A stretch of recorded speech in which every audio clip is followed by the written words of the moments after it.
held in the Council Chamber at Penalta House and via Microsoft Teams. This meeting is being live streamed and a recording will be made available to view via the Council's website, except for discussions involving confidential or exempt items. Therefore, the images and audio of those individuals present and or speaking at Planning Committee will be publicly available to all via the recording on the Council's website. Please can I remind all members joining remotely to leave their cameras on during the meeting and to use the hands up function on Teams when you wish to speak. For those members joining in the chamber, please also use the hands up function on Teams and turn on the chamber microphone when you wish to speak. Votes for this meeting will be taken via Microsoft Forms. When a vote is required, the form will appear on your screen and then members will be asked to click yes, no or abstain and then click on Submit Vote. Please can I remind members that if you lose connection during the meeting, please make every attempt to reconnect. However, the meeting will continue as long as it remains quorate. Committee services are on hand and will be able to assist you to reconnect if necessary. And on that point, I'd like you to note as well that we are down to the minimum to be quorate, so if members lose connection, it's important that you reconnect as quickly as possible. Agenda item 1, to receive apologies for absence. Apologies for absence have been received from Councillor Eade, Councillor Julian Simmons, Councillor Andrew Whitcomb, and I believe that Councillor Adrian Hussey may be able to attend later. He's got an appointment before this meeting. If members are aware of any other apologies, please add them to the meeting chat or notify committee services. Agenda item 2 is declarations of interest. Councillors and officers are reminded of their personal responsibility to declare any personal and or prejudicial interest in respect of any item of business on this agenda in accordance with the Local Government Act 2000, the Council's Constitution and the Code of Conduct for both councillors and officers. Are there any declarations? None? Okay, then can we move on to agenda item 3, which is minutes of the Planning Committee meeting held on the 10th of September 2025. That's pages 1 to 6 of your pack. I'll go through them very quickly. If you have any issues, please put your hand up. Page 1. Speaker on somewhere. Page 2. Page 3. Page 4. Page 5. And page 6. Will somebody move? Thank you, Councillor. Is it seconded? Okay, thank you. It's been moved and seconded. Then can we have the voting slip, please?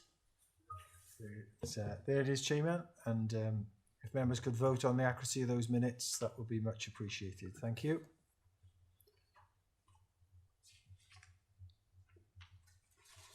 And they are unanimously approved. In fact, 9 people voted there, Chairman, so we now have 9, so that's good. That's good. That's good.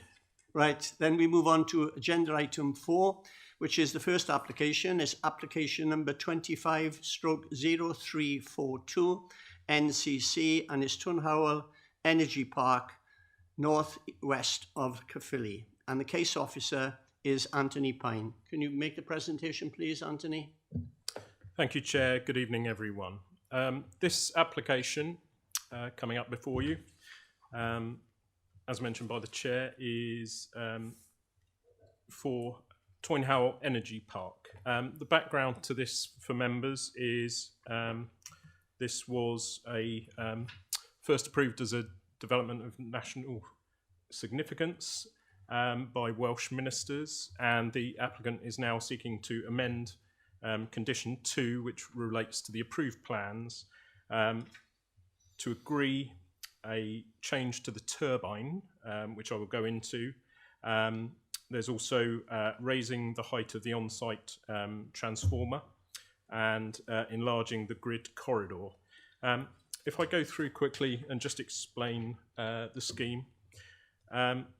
So the application covers both the Caerphilly area and in terms of the original DNS application, also extended into Rhondda Cynon Taf. So there would be 11 turbines, which is on the kind of right-hand extent, numbered from 4 to 14 in the Caerphilly area. A separate application was submitted and recently approved by RCT's committee dealing with the 3 turbines, 1 to 3, on the left-hand side. Just to point out, in terms of this application, as I've mentioned, these turbines are 4 to 14 on that drawing, clustered sort of north of Caerphilly, west of Cranbraddock, running on the ridge really up towards Astrummunnock. If you note, the purple area is, purple dashed line is a grid connection corridor, or a grid search route. That's sought to be slightly enlarged towards its northern extent as part of this application. However, the cable would be driven underground by horizontal directional drilling, so there would be sort of minimal environmental impacts, and the search area in effect is just to give a slightly larger area for them to route the cable underground. And then the on-site transformer is that light blue sort of broadly rectangular shape there. If I move on to talk about the turbines. So Welsh ministers approved these turbines. Within the Caerphilly area, it is part of the pre-assessed area for wind energy, designated under Future Wales 2040. So they approved 200-metre high turbines, which is obviously of a significant scale. The effect of this change is not to affect the overall 200 metres high to blade tip. Due, I understand, to sort of availability of turbine models, the applicant is seeking to amend the scheme. In effect, the blade lengths would increase by, I believe, 4 metres on each blade, meaning the rotor diameter would increase from 155 metres to 163 metres, an increase of 8 metres. But to compensate that and to maintain the overall height to blade tip at 200 metres, they would reduce the actual hub where the blades connect into the main part of the turbine by 4 metres. So the effect is the blades lengthen slightly, the hub reduces slightly, the overall height is still the 200 metres. Just to show you, these are some wireline comparisons to show you the sort of extent of the change within the context of what are very high turbines. So the top visualization was from the original DNS application. The bottom two are the upper one with the red turbines, the wireframe, is the DNS approval. The one below is the current application. Now, it's very difficult to spot the difference even with these fairly close-up view, which is taken from Alexander Terrace in Sengeneth. The best way to do it is where the sort of hub is near the ground due to the topography of it rising and falling. So I think in this one, turbine 7 does move slightly closer and the blade tips are slightly closer because there's a ridge in front of it. Visually, that's the best way, but it is difficult to tell the difference, to be honest, from these wire lines. Moving on, this is Park Terrace Viewpoint 5 in Sengeneth. Again, it's a change, but it's in the context of the scheme. It's not significant visually. You can see turbine 6 here. The hub comes slightly closer to the ground, and the blade tips lengthen. So 6 and 7 are perceived slightly closer together. Obviously, with the blade turbines moving, they may cross over more. But Viewpoint 6, Garth Estate Abertrydder. I mean, these turbines are going to be seen from a significant distance across the borough. And with this one, I think 13 and 9, the blade of 13, blade tip, crosses past 9 slightly more, but did previously as well, and the hub height reduces. they will be visible from Caerphilly Castle and Caerphilly Town on the ridge behind the castle. And as obviously the distance lengthen, the perception of the change sort of becomes less in effect. And the final one is a distant view from the Beacons Way, where you can just about pick them out in the background of the photograph. But again, it'll be a nominal visual sort of perception at that distance. The application was advertised by site notices and neighbour notification letters. Since the completion of the committee report, no further representations have been received to the application. I think there were 7 objections which are detailed in the officer report. The Community Council has expressed concerns in relation to visual impact, wildlife noise and lack of wider consultation. We have consulted with site notices in all the major sort of settlements surrounding in the Caerphilly area, and advertised in the Western Mail, which has a wide circulation. So it's considered we've carried out, sufficient publicity, and obviously the DNS application itself was subject to hearings, and Welsh ministers undertook to approve the scheme. The environmental statement addendum has been submitted with the application. That's concluded that the changes will not be unacceptable in terms of landscape, ecology, heritage and amenity, and our internal and external consultees, including NRW, have not raised objection to the application. So in conclusion, Chair, permission is recommended for approval with conditions, slight amendments that we have agreed in the interim under non-material amendments for timings of conditions, but essentially the same conditions that Welsh ministers deemed it appropriate to impose are replicated in this application recommendation, Chair. Thank you, Mr. Pine. We have 2 speakers for this item. The first is Kim Allen, who is the local resident, speaking in objection. I'll allow you 5 minutes to make your presentation, and I will, just before you finish, give you a reminder to wind up. Okay? Begin when you wish. Welsh Government Renewable Energy Targets Future Wales Policy 17 outweighs any adverse impacts. There are obviously many adverse impacts in this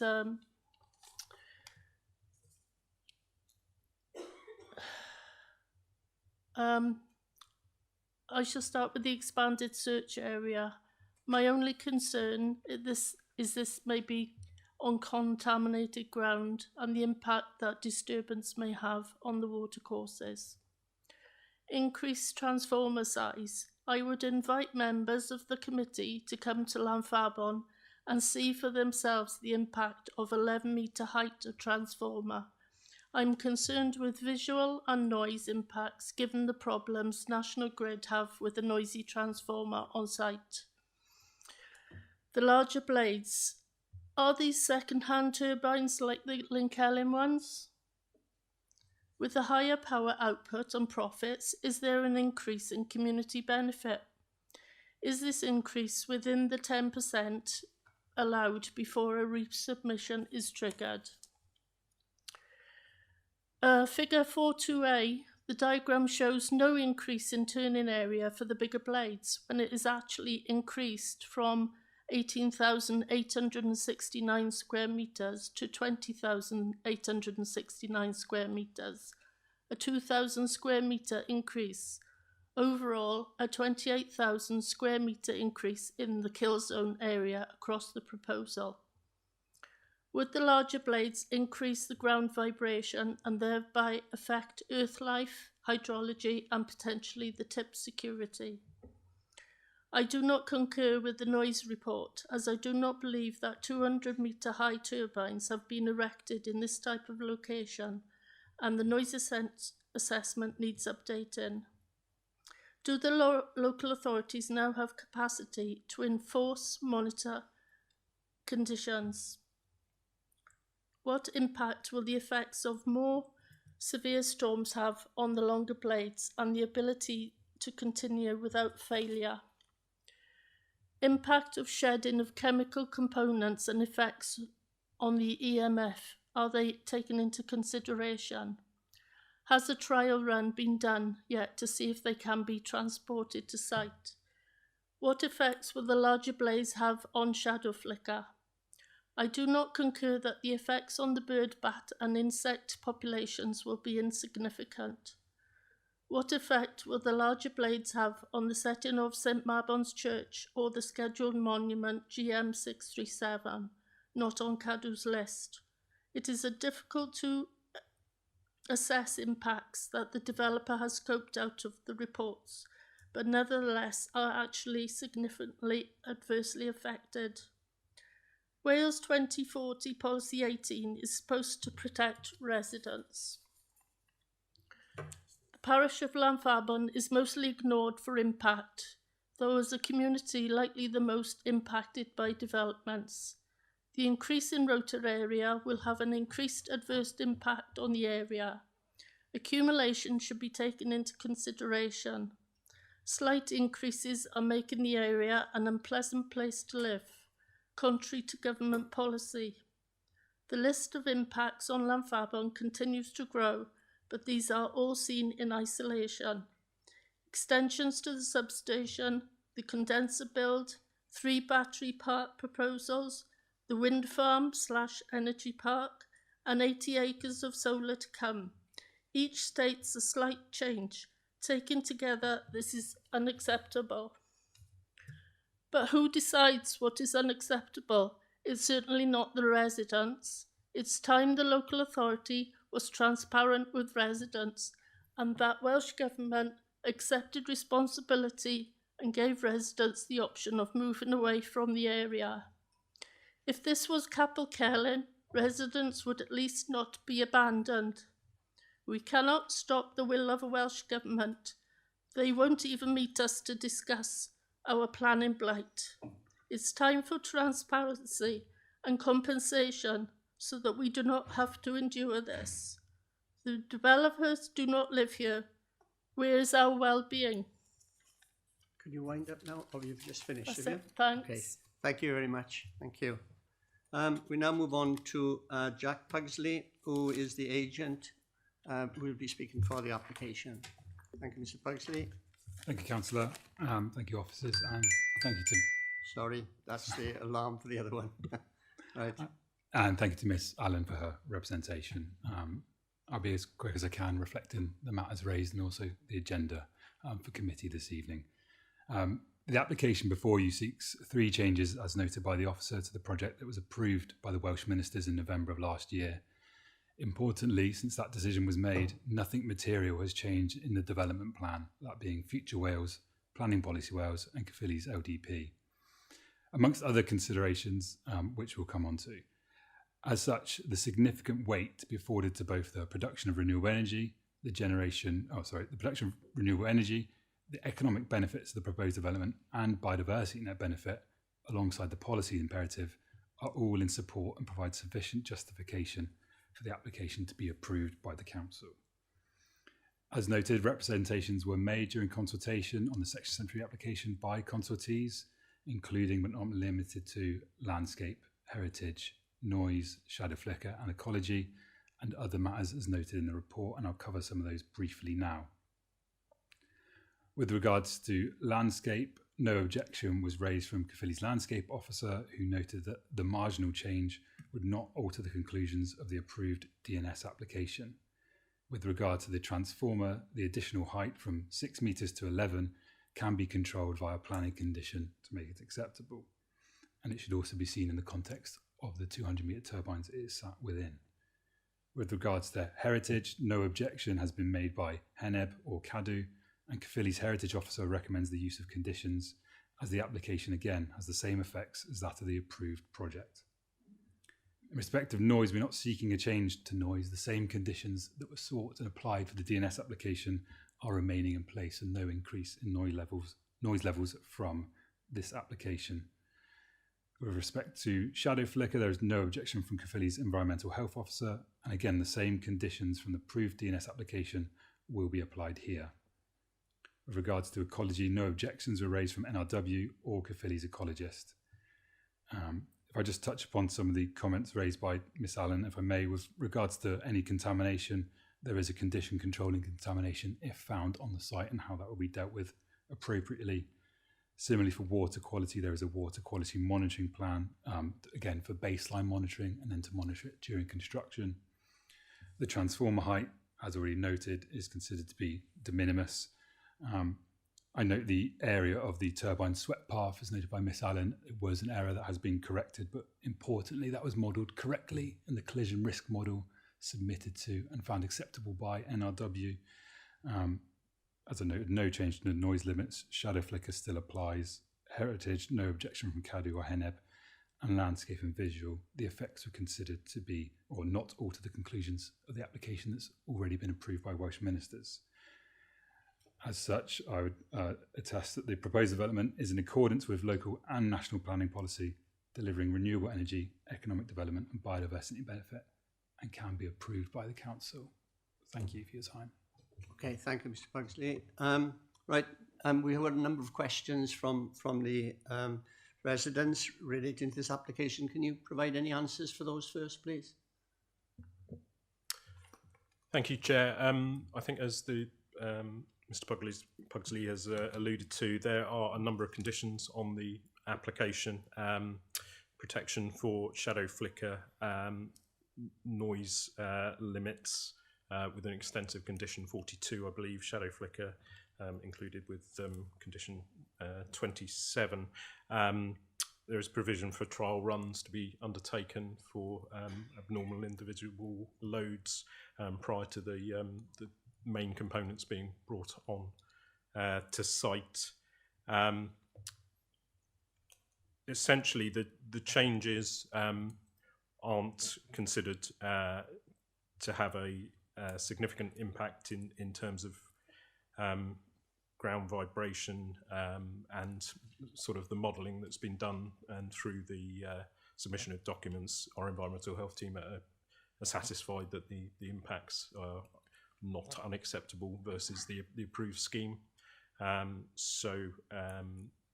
In terms of ecology, the ecologist and Natural Resources Wales reviewed the information, and not objected to the application. So on balance, Chair, as sort of made clear in my presentation, the changes are deemed acceptable, and that's why it's recommended for approval. Okay, thank you, Mr. Pine. Are there any questions from members at all on this application? Councillor Williams. Just one question, Chair, for me. Picking up on what's been said specifically relating to noise, I take the point that it's conditioned, and I think the applicant has said that they suggested there's no increase in noise levels expected. But picking up on what was said by the speaker against, and I noticed in the report there's been no updated noise assessment. Is that something we would have expected to see, given the change of the size of this unit? I know it's quite easy to say there's not expected to be a change in the noise levels, but is it something we could have expected to see an updated noise assessment? Thank you. Mr. Pine. There has been an environmental statement addendum with the application. And as mentioned, the noise condition does set limits. So it's been found that the impacts on noise are and remain acceptable in relation to noise-sensitive properties. Okay, thank you. Now we have Councillor Christian Woodland and then Councillor Mansell Power. Yeah, thank you, Chair. Thank you, Chair. My only question is the conditions with highways to transport the turbines to the location. Of all of this being considered? Okay, thank you, Councillor Woodland. From recollection, there are a number of conditions requiring sort of trial runs and conditions of the highway to be undertaken. Those conditions were subject to input from both our highways team and Welsh Government's highways division, because these blades will be transported across South Wales to the site. So yeah, that has been looked at in detail, and obviously the original application was considered by a planning inspector who made a recommendation to Welsh ministers, and those conditions are broadly identical to what's originally agreed by Welsh ministers. So yes, that aspect has been fully considered. Okay. Lisa Cooper, you wanted to come in on this? Yeah, just to reiterate what Anthony just said, in terms of the previous conditions being agreed between ourselves and PEDU, but also the sweat paths at the time, they catered for sort of the maximum heights which they're applying for now. So whilst the current proposal, the tip blades were 77.5 metres, all the sweat path drawings at the time, they did cater for the 81.5 metres, which is what they're seeking to get consent for now. So that's already sort of been factored in as part of that process. And we just sort of reiterate the previous conditions really, because they'd still have to adhere, as I say, to trial runs and sort of minor improvements and so forth. Okay, thank you, Lisa. Councillor Powell. Yeah, I had a couple of questions. They've pretty much been covered. Just to follow up on something Councillor Williams said, it mentions marginal change, which obviously for the noise, but that would be the same for flicker as well, would it? I think the statement says the marginal change would not materially alter the conclusion of the original LVA, and that would also be wouldn't impact on noise, shadow, flicker and ecology. So it's just to stretch Councillor Williams's question a little bit further from noise only. It was to do with the flicker part. Mr. Pine. Yeah, in relation to shadow flicker, this is specifically addressed by condition 27, I believe, which requires prior to any turbine being brought into operation that a shadow flicker mitigation scheme first needs to be submitted to and agreed in writing by the local planning authority. There are provisions to have a shadow flicker module where deemed necessary, so that the turbines can in effect be shut down and also there's provisions within the condition that if we receive complaints related to shadow flicker, that the wind farm operator at their expense needs to commission and submit a report on shadow flicker. So it's quite a robust condition to deal with shadow flicker, which will cover the change in turbine specification adequately. Okay, thank you, Mr. Pine. Kerry Davis, you wanted to come in?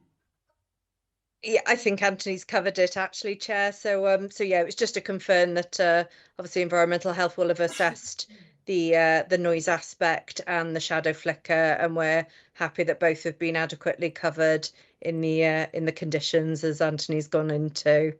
But obviously, I'm happy to answer any questions if there are any further ones. No further questions being indicated here. In that case, I'm going to suggest the recommendation that permission be granted. This is the recommendation of officers, that permission be granted subject to the conditions contained in the officer's report. Somebody prepared to move that? It's been moved by Councillor Angel. We have a seconder? Seconder, and there are no amendments, no indication of any amendment. So can we have the vote on that then, please? Certainly, Chairman. There's a poll on your screen, members of the Planning Committee. Please, could you cast your vote on the planning application before you?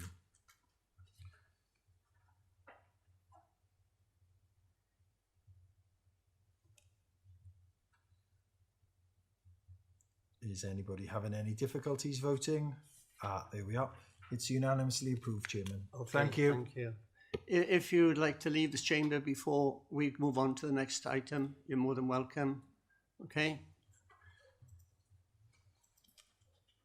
The next item is application number 25/0609. It's a change of use at 26 Albany Road, Blackwood, NP12 1DZ. The case officer is Joshua Burrows. Can you make a presentation, please, Joshua? Yeah, thank you, Chair. Good evening, members. This application is located at 26 Albany Road in Blackwood. The application is for the change of use of a C3 dwelling to a C4 house in multiple occupation, a HMO. On screen is a site plan with the host dwelling outlined in red. On screen is a photograph of the front of the building with the house in the centre of the house in the centre of the picture. On screen is a photograph of the rear of the site with the garage associated with the dwelling. The plan on screen shows the existing floor plans. The property is accessed at ground floor, which contains a hallway, a living room, a kitchen and a bathroom. The first floor contains 3 bedrooms, a toilet and a shower room. The proposed layout is as shown. The proposal will increase the number of bedrooms within the dwelling to 4. The ground floor layout would be reconfigured to provide 1 bedroom at ground floor, a living room and a kitchen. The first floor would be slightly reconfigured but would remain as 3 bedrooms along with a toilet and a shower room. On screen is the proposed block plan. A cycle store has been provided within the rear garden area. A condition has also been added to restrict the existing garage to the parking of vehicles only. And with regard to parking, it's not considered that the proposed development would have an impact over and above the existing use of the dwelling in terms of its parking requirement. The proposal is also not considered to have an adverse impact on neighbouring properties. The building is existing, so there are no overbearing issues. The upper floor rooms remain as bedrooms, and as such, there are no new privacy impacts. With regard to the C4 HMO use, it's not considered that the number of HMOs in the Blackwood ward are at a point where the character of the area is at risk. Based on the number of known HMOs in the ward, HMOs account for 0.15% of residential properties. As such, the local planning authority is not in a position to argue that there is a high concentration of houses in multiple occupation in the immediate vicinity of the application site or within Filly County Borough as a whole. I'd also like to update members that an additional petition was received yesterday with a further 128 signatories. The petition relates to an objection based on highway safety and parking. These concerns have been addressed within the decision report as part of the presentation this evening. As such, the application is recommended approval subject to conditions. Okay, thank you, Joshua. Now we have 3 speakers, I believe. First of all, there's a local resident speaking in objection. That's Mr. Phil Bolton. You're there. Okay, Mr. Bolton, you have 5 minutes, okay? Right, my name is Phil Bolton. I'm a resident who lives in Blackwood, and I'm here this evening to represent the other residents who are opposed to the planning application for an HMO at 26 Albany Road, Blackwood. You have already received from local people 80 objection letters and a 300 named petition. We are talking here about a traditional family-orientated street. I should bring to your attention the highway safety concerns on this busy thoroughfare road. As in many valley towns, there are parking concerns. This road constantly has dozens of parked cars along one side of the road, with some overspilling to become illegal vehicles parked on double yellow lines on the other side of the road, as well as the pavement on the other side of the road. This is a bus route and one of the busiest access roads to side streets in the area of Blackwood.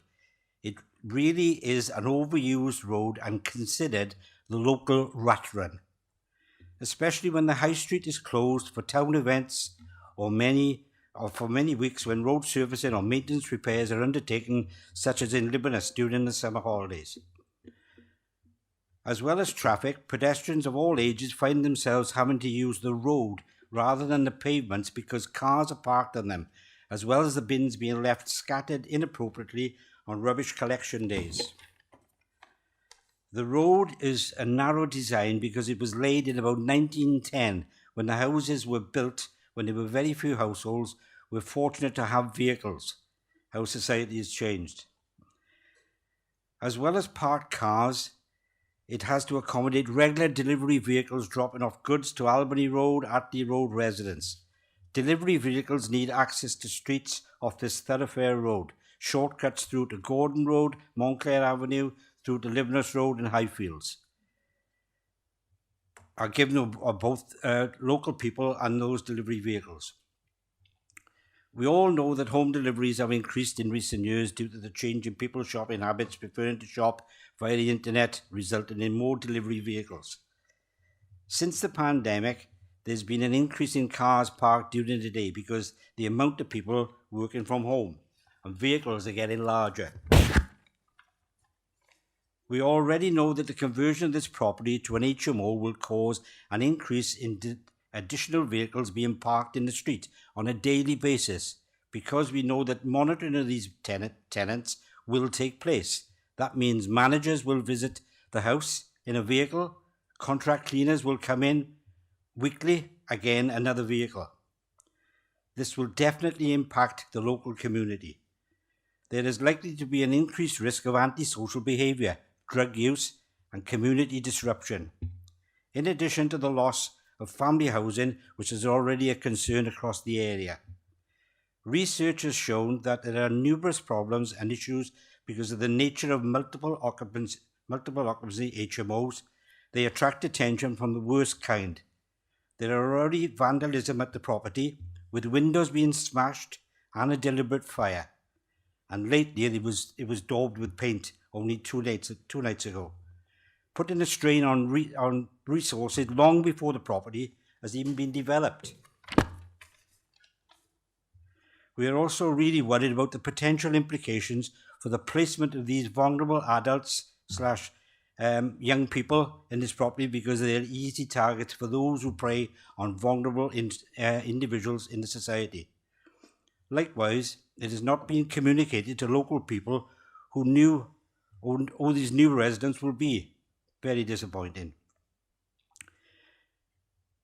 Will they be all males, females, homeless people, 16 plus young people, coming out of care system, moving out of family homes with abusive relationships, ex-offenders, or migrants? We tried to have a meeting with the local authority teams. Officers did not want to meet any of the residents. There has been a lack of community engagement because quite clearly the plans are being pushed through without adequate consideration to our concerns and worries.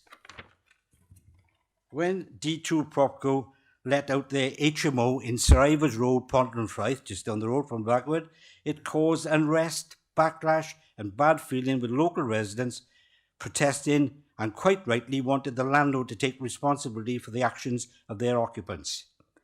In Caerphilly County Borough area, there are already 18 properties. Can I carry on? Yeah, you've got 18 seconds. properties owned by this letting company, plus another 180 that have come under the category of HMO that we know about. Although it was a few years back, we still need to remember the incident in Argod HMO, where 2 lives were lost because of an out-of-control resident. Can you wind up my finish now, please? You had over your 5 minutes. You want me to stop now? Yes, please. Okay. We've now got Councillor Andrew Farina Childs, the local ward member, also speaking in objection. He's attending on Teams. Are you there, please, Andrew? I am certainly here, Chair. I've put my camera on, but it's come up for Caerphilly in the background for some reason, so I don't know what's going on there. Okay. So I do apologise for that. Okay. You have 5 minutes, Andrew, when you're ready to start, okay? No problem at all, Chair. Firstly, thank you, Chair, for allowing me to speak at plan this evening via Teams. I really do appreciate it. Due to my current workload, I just couldn't attend in person, unfortunately. I will only be focusing my objections on planning grounds. However, I would just like to give yourself and the members of the Planning Committee a short overview of where the property is located before I make my objections. The property is located on Albany Road, Blackwood, which is predominantly a street where families reside and is close to Blackwood Primary School and Apollo Park, where parking is always at a premium. Therefore, my first objection is that this property could be deemed as an affordable property for a young family, which could now possibly be developed into an HMO, and therefore denying a family the opportunity to purchase a property close to a school and a park and on a street where several families already reside. My second objection is in relation to insufficient parking provision. Excuse me. If planning is given and the property in question is developed into an HMO, then 4 tenants will be living there at any given time. These tenants could possibly require a support mechanism such as social services, medical professionals, support workers, and not forgetting the manager of the proposed HMO, all of whom will no doubt have vehicles, so consequently increasing the number of vehicles vying for additional parking spots which, quite frankly, are not available. My third objection is in relation to the potential lack of facilities inside the planned HMO. I believe that the plan application which has been submitted is to develop this property to a 4-bedroom property with only 1 toilet, which on the face of it should be acceptable. However, in my second objection, I have identified the possible need for support workers and a manager, which I would suggest would push the ratio of people in the HMO into the realms of requiring a second toilet. My fourth and final objection is in relation to community cohesion. My concerns here are in relation to the transient movement of the tenants that will relate to breakdown in community cohesion, as they will not be given the opportunity to integrate with the community. Therefore, to sum up my objections on the following planning grounds: the property should remain an affordable family property, insufficient parking provision, lack of facilities within the property, and community cohesion. Furthermore, to my objections, I believe that it should be noted that not all HMOs require a licence, and in that respect, it is unknown how many HMOs there are currently in Blackwood. To be more specific, only HMOs that are 3 stories in height are required to be licensed, of which there are only 3 licensed HMOs in the entirety of Caerphilly County Borough. Therefore, the committee will probably not know how many unlicensed HMOs are already active in the area. Consequently, allowing this application could result in a high concentration of HMOs within Blackwood. Thank you, Chair. Thank you, Councillor Farina Childs. And now we have the applicant, Mr. James Driscoll, who will be attending on Teams. You have 5 minutes, Mr. Driscoll, when you're ready to start. Hello, my name's James and I'm speaking on behalf of D2 Propco. So 26 Albany Road has been identified to use as temporary accommodation for 4 single adults within the Caerphilly County Borough. D2 already operates in 13 councils across Wales, looking after over 500 people in over 140 temporary accommodation units. These range from small 2-bed terraced houses to 12-bed HMOs. D2 already successfully operates many temporary accommodation units in the Caerphilly County Borough. D2 manage all of our properties very diligently. Properties and tenants are visited daily, Monday to Friday, by the dedicated and fully trained house manager to check on their welfare and the condition of the property. Any issues are reported to the housing team, and any maintenance issues are reported to our dedicated maintenance team for action. There will be CCTV cameras covering all communal parts of the property. Each morning, these cameras are checked and a full report is sent to the housing team.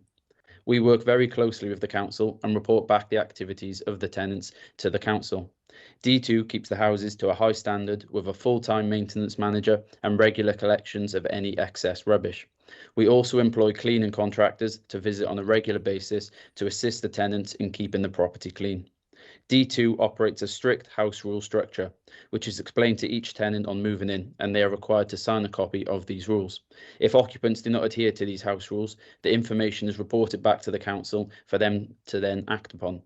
We have a very good working relationship with the team in Caerphilly and are in daily contact about all of our houses and all of the tenants. The Caerphilly housing team decides who is placed following discussion on each client's profile. Tenants that are placed are not on occupation contracts, but are on licence agreements, and therefore if breaches of the house rules occur, then these issues are dealt with and placements can be ended, and tenants can then be moved on to different accommodation. If any issues or any antisocial behaviour was to occur, then these will be addressed directly by both the house manager and the housing team immediately. D2 operates a 24/7 on-call system for both tenants and neighbours, and this number will be made readily available for all. The house manager will also introduce themselves to neighbours to promote an open and approachable relationship. The level of accommodation that D2 provides for temporary accommodation is done to a very high standard, with the ethos of giving people good accommodation to live in, then they will treat it well. D2 are committed to providing temporary housing solutions to vulnerable people, and we pride ourselves on providing accommodation for those without a safe place to stay. This type of accommodation is far more appropriate than bed and breakfast or hotels, and gives the tenant a better chance of maintaining their placement in the property and a greater chance of a successful move on to their own accommodation in the future. We also believe this type of accommodation is a significant cost saving for the local authority compared to alternative options. I hope this gives a brief understanding of our service and what type of company we are. Thank you. Okay, thank you very much, Mr. Driscoll. Now we move on to some comments, I hope, from officers relating to some of the issues that have been raised, in particular parking and prevalence of HMOs are two of the issues that seem to be put forward by objectors. Yeah, I can start with parking first. The house as existing is a 3-bedroom house and has one off-street parking space. If, for example, it was to be extended to a 4-bedroom house, we couldn't ask for another parking space under our current supplementary planning guidance for car parking standards. This is the same principle here, going from 3 bedrooms to 4 bedrooms, so we couldn't insist on any greater number of parking spaces to be provided. We have conditioned that the garage is retained as a parking space, but we couldn't ask for any more under our current SB2 relating to parking. With regard to the end users, it's not for planning to dictate who can live there. We're looking at the use of the land, which is for a C4 housing multiple occupation, which is for the use of a dwelling by not more than 6 residents. And in this case, this is what the house is proposing, so that's how we look at it. I think that covered off most of the concerns, if I remember correctly. Okay, thank you. Are there any concerns or questions from members? Councillor Shane Williams and then Councillor Mansell Powell. Thank you very much, Chair. I know that we as a planning committee has had several applications for HMOs over the last whatever time it is, couple of years. And I think that I've always been consistent in querying our 4-bedroom or 3-bedroomed house could accommodate 4 or more adults. And I still have some concerns about that. And I think that the parking issue is a little bit problematical, particularly in this area. But I think that given that the latest correspondence that we on the planning committee have seen and some of the comments that has been made, I want to reiterate what Josh has said, that it is not for us who dictates who lives in this accommodation. That is not a planning matter. And I think that a lot of the fear, hatred and hysteria that has been whipped up about who may live here ought to be condemned. And that hatred and fear has been whipped up by people who ought to know better. Because as we've now seen, that this house has now been targeted with graffiti and attack. And I think that we all ought to do better in trying to address this issue. As you say, they are vulnerable people, temporary accommodation, it can serve a great purpose, and I support this application. Thank you, Councillor Williams. And now Councillor Mansell Powell. Yes, just to follow from Councillor Williams, these are popping up all over the Caerphilly area. I've had a few of my own from North of Valley. There's a surplus of housing, so we are attracting quite a few. We sympathise with the residents. Obviously, you know, we got the same concerns with ours. But as the officers have said, from a planning perspective, you know, we make a judgment on the planning rules only, and our hands are tied on a lot of these things like the parking, which, you know, we do see as a concern, but it's not a planning requirement. The only question I've got on the report was on page 92, and it was to address some of the comments from the public. Question 10 said the proposal will increase antisocial behaviour, and there's no empirical evidence that such would lead. In any matter, this would be a matter for the police. And then a greater strain of police with question 11. I was just wondering, because the police are never normally mentioned, are the police contacted at all with any HMO application on crime rates in the area attached to HMOs? I attend the police meetings in my own ward, so I'm familiar with the crime activity in my own ward. but I was just wondering from a planning consideration, are the police considered to look at historical evidence on crime from existing HMOs? Okay, thank you.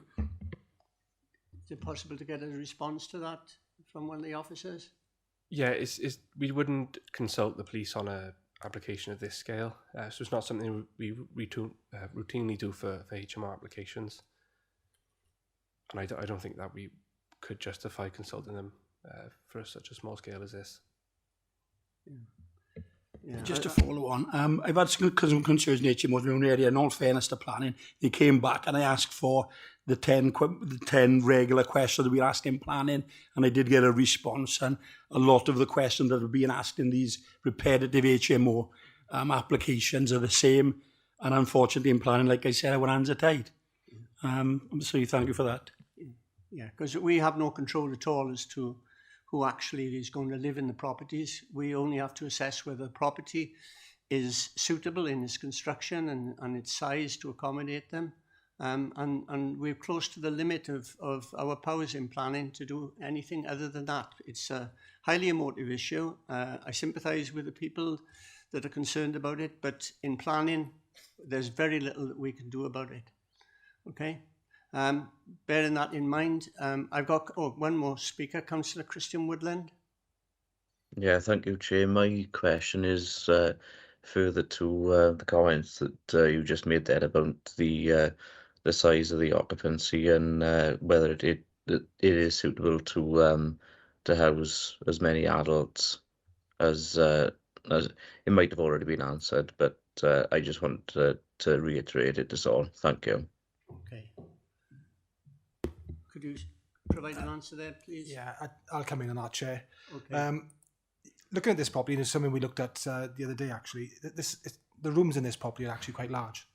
And what we're looking at here is changing one of the living rooms into a bedroom, and then slightly amending one of the upstairs bedrooms to make it slightly larger, making the other one slightly smaller to make the bedrooms all similar sizes, really. It's not strictly a matter for planning as to whether there's enough space within a bedroom for an adult to live, or indeed within the house. That's a matter for the housing department and public health, effectively. What we would look at as a planning authority is whether the amenity of the future residents of the building would be affected by a lack of space or a lack of outlook from windows or lack of light coming in, and whether there would be an impact on the amenity of neighbours. In this instance, these rooms are all served by windows which have an outlook, which allow enough light to come in. The bedrooms are large enough to accommodate a person. I noticed the concerns with regard to one bathroom to serve for adults. I've got one bedroom in my house to serve 4 adults. It's a bit of a pain most nights, to be perfectly honest with you, but it is what it is. It's not unusual for terrace properties to accommodate for adults, or certainly parents with grown children. There's no difference here, really. Okay, these people might not be related to each other, but the demands on the bathroom are exactly the same. From a planning perspective, as members have said already, we're limited to what we can consider. There are a number of issues here I've listed some of the ones raised by Councillor Farina Charles. I could go over them, but all I'll be saying to you is they're not planning issues, and we're repeating this every month, really, and discussing these applications. I understand the residents who are here today may not have heard those concerns previously and may not have heard members raising these concerns. But members are asking these same questions every month and are getting the same answers off me, quite frankly. I just purely repeating myself. We acknowledge the concerns of residents. If we felt there were issues in the county borough, as part of our new LDP, we would be looking to bring in relevant policies. But we've got to have an evidence base to establish that there is an issue. Now, whilst we don't know how many HMOs there are in the county borough, if there was an issue, it would clearly become prevalent, because you'd have areas within the county borough which would have large numbers, which would automatically have an impact on the character of the area. The introduction of one HMO into Albany Road may have an impact, but is it going to be significant enough for us to justify bringing in new policies in the LDP, or indeed refusing an application? At this moment in time, we just don't have that body of evidence to support that sort of action. So that's where we are, really. Like I said, I acknowledge the concerns of residents, but at this moment in time, we have to be mindful of, if we refuse an application, the applicants can appeal to PEDU, and we have to be mindful that we need to be able to defend that with PEDU. At this moment in time, I don't see that we can. I noticed Councillor Dix's letter, which was circulated to members, mentioned a refusal in Newport. I'm a member of the sort of Development Managers Cymru forum, which discusses these matters, and my colleagues are all saying that they are having issues with members refusing applications. Those then go to appeal, and the applicants win the appeals. So those appeals are upheld because the grounds for refusal that are suggested by either members or the residents just don't stack up. It's difficult to justify refusing applications on the basis of concerns raised, and we can't defend the appeals. So as an officer, my only advice to members could be to approve this application. Okay, thank you for that. Right, is there anybody going to move the recommendation? The recommendation is that permission be granted, subject to the conditions contained in the officer's report. Will somebody move? I will move, Chair. Councillor Mike Adams. Okay, thank you, Councillor Adams. Is seconded? Okay, thank you, Councillor Angel. It's been moved and seconded. Are there any amendments? None. Okay, can we have the vote on this then, please? Yes, certainly, Chairman. The vote is before you, members. Could you please cast your vote on whether or not you are going to grant planning permission on this application?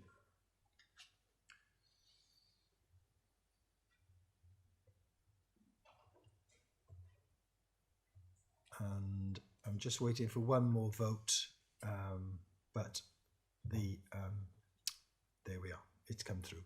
Unanimously approved, Chairman. Thank you. Okay, thank you very much. If there's any residents in the back in the back of the room that would like to leave now before we carry on with the next item, you're welcome to stay. It's up to you. We now move on to the next item, which is agenda item 6, which is application number 250659 RET, which is 26 Carnarvon Place, Kevin Forest, Blackwood, NP12 1DB, and the case officer for this is Eric Witchell. Thank you, Chair. This application is for the retention of a pergola to the rear of the property at number 26 Carnarvon Place in Blackwood. This is a site location plan of the street and the property edged in red. And again, a aerial photograph from 2023. This is an indicative drawing showing the existing extension in burgundy and the pergola to retain in orange.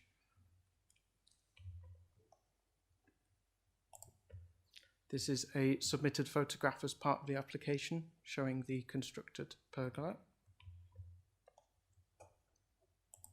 And this is a photograph taken on my site visit on the 14th of the 10th, showing again the constructed pergola just at a later date.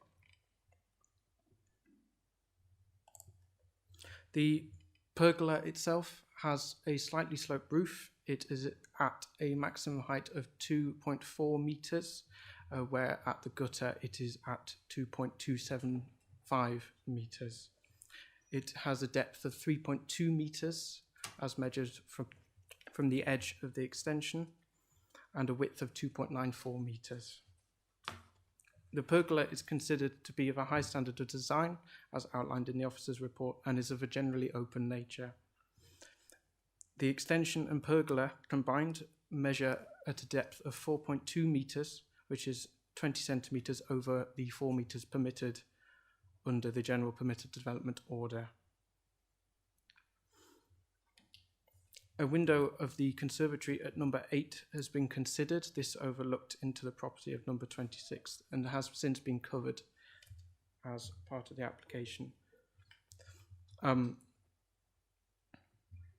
It has to be noted that under permitted development rights, it is also possible to build boundary treatment in the form of a fence or a wall against the party wall at a height of 2 metres.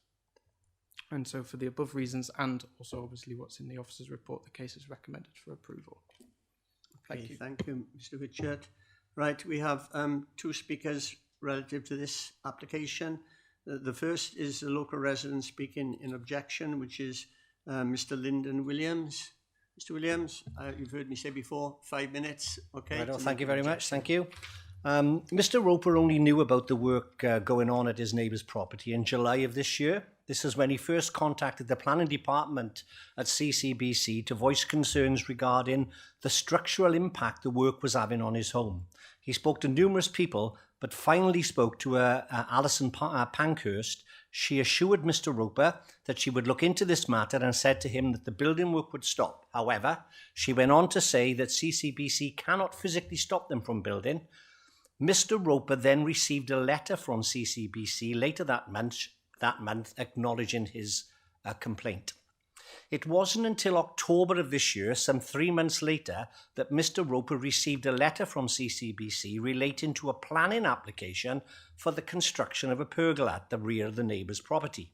By this time, a permanent brick structure had been constructed up to and into the actual party wall of the properties, which separates both dwellings. Structural cracking in the party wall is now clearly evident in Mr. Roper's property, causing him serious concern. Mr. Roper, feeling anxious and frustrated, contacted his local councillor, who contacted CCBC's planning department on his behalf to further raise his concerns, as the neighbours seemed to be proceeding regardless of what had been previously said. Having taken photographs from another neighbour's property at the rear, it clearly shows that the now completed extension has extended beyond their own boundary by some 500 millimetre. The planning application for the erection of a pergola was made to CCBC on the 2nd of the 9th, 25, after all the permanent building works had been completed. Mr. Roper received a letter on the 2nd of the 10th informing him of the planning application. This was the first time Mr. Roper had officially been made aware of any works taking place in his neighbour's property. Mr. Roper wants to make it clear to the planning committee that the complaint he has is 1. The impact this work has had on his property by way of structural cracking on the internal party wall, which representatives who visited the site on Monday for a meeting failed to even come into his property to witness it. Okay, they were there, they didn't come in. That CBC's consultation procedures be investigated, as there has been an objection, as the report on page 98 fails to mention this. The clarification is given as to why this planning this is point number 3, the clarification is given as to why this planning application has been recommended for approval when there has been a clear breach of procedures. Taking all the above into consideration, Mr. Roper asks for the planning application to be deferred so members are given the full details and the facts relating to this case. His major concern is that in future years, as he's quite elderly and his wife, if this isn't resolved, this problem will impact on his children when the time comes when they attempt to sell on the property. Legally, they have a duty to inform solicitors of any disputes their parents may have had regarding boundaries, which without doubt this issue is one. Thank you very much. Okay, thank you. Now we move on to the applicant. Miss L. Whitaker, you'll be somebody speaking on your behalf, okay? You have 5 minutes. I speak on behalf of Lynette. My name is Amanda, but she's written this down for me to speak on her behalf of. I have been a neighbour to John and Maureen for over 30 years. We have consistently maintained a positive relationship and hope that this will continue after their complaint, which brings us here today. I'm here today to provide an explanation regarding my pergola. This was only highlighted when the planning department visited my property after a complaint made by John, by which time the pergola was half completed. The pergola has a 2-foot by 8-foot wall to coincide with the weather and to protect furnishing. It has a polycarbonated roof and 80% is built with wood. I don't believe this to be a structural building. The pergola doesn't interfere with the neighbours as I am within my boundary walls. It was built to accommodate our smoking habits in bad weather and protect my grandchildren from smoke inhalation. When we built the pergola, we used the existing 2-foot wall and just attached a wooden frame to match the height of the garden fencing. John and Maureen constructed a 16-foot conservatory over 15 years ago approximately, which I did agree to. They've built it with such close proximity to my boundary wall that they are unable to clean or access the size of their conservatory. I gave John permission to access my property to carry out such works as and when he wanted. My pergola now obstructs this. I believe it's worth noting that they have never opened their blinds for the side of that conservatory. Despite this, I did try to reason with John and Maureen and offer to clean the side of their conservatory as and when they wanted, and also put shutters the same side so that there was no other obstructions. This got rejected and I was told that solicitors had been instructed. I truly believed planning permission wasn't needed as it was within 4 metres of the 1 metre extension and not the existing building, which I recently learned from the planning department. The pergola is consistent with the overall character and appearance of the property and surrounding area. The minor excess in size has no major impact on the neighbouring properties, visual amenity or drainage. I sincerely apologise for this oversight and respectfully request that the Council will consider allowing this minor 7.5 inches variation to remain. Thank you. Okay, thank you. Officers, is there any comments you want to make first of all before I go to members? I'll come in on these, Chair. With regard to the comments from Mr. Williams on behalf of the complainant, there's an allegation there of a clear breach of procedures. I don't see where that breach of procedures is, to be perfectly honest with you. We received an enforcement complaint in respect to this matter, where there was more brought to our attention. We investigated it, and you know, as members know, there's legislation allows applications to come in to retain application, which have been carried out without planning consent. We don't have any control over that, and often applications will come before you which are for retention of unauthorised development.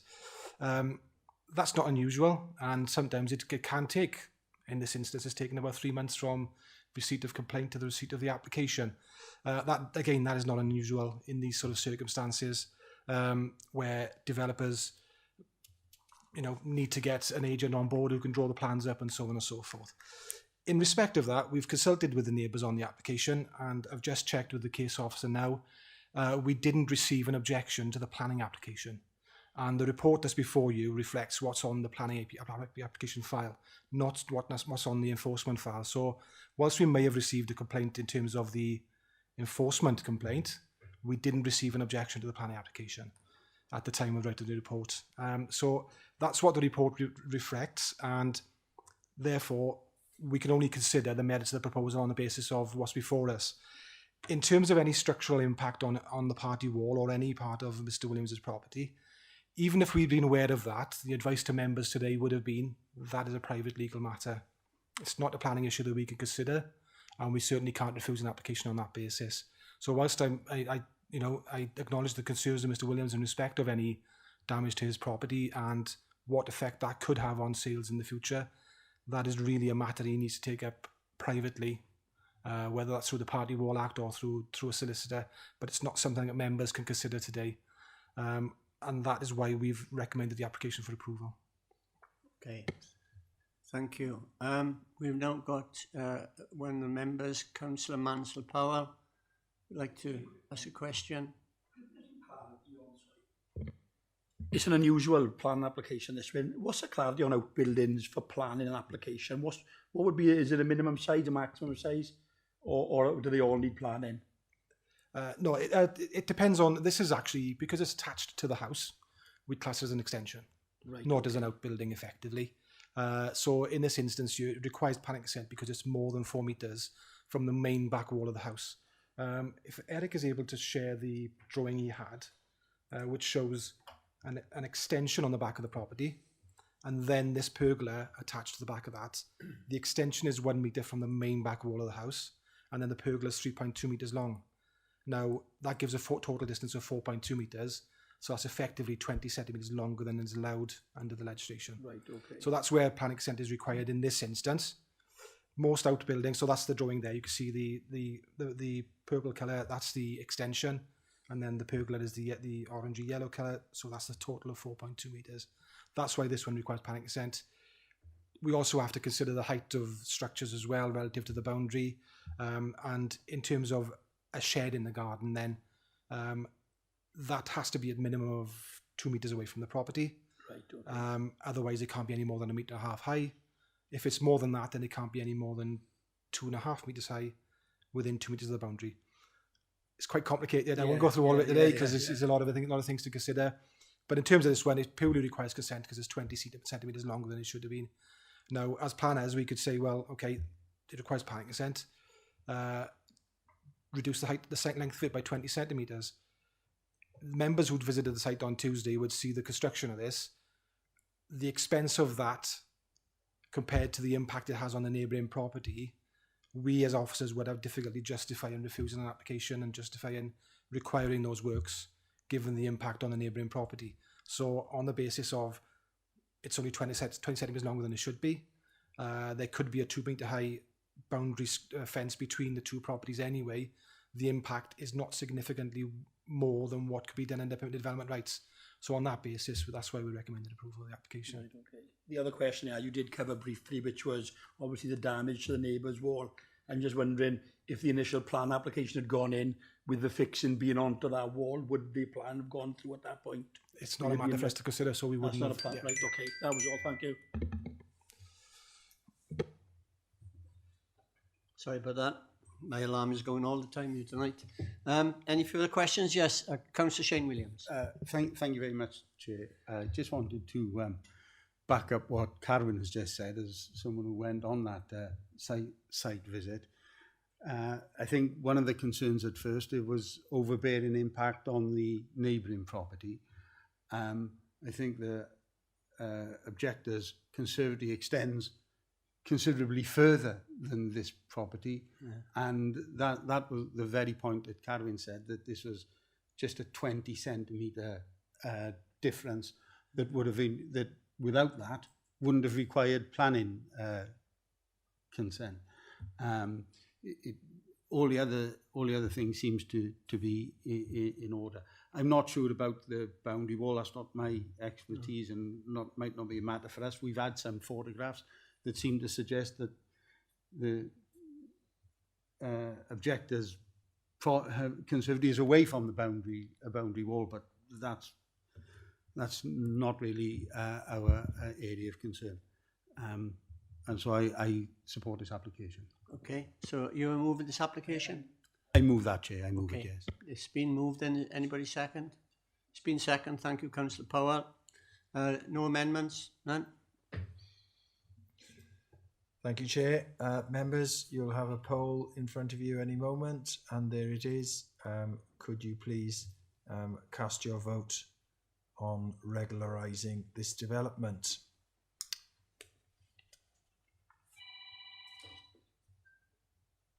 Not me. Number 9 is still a little slow coming through, and there it is.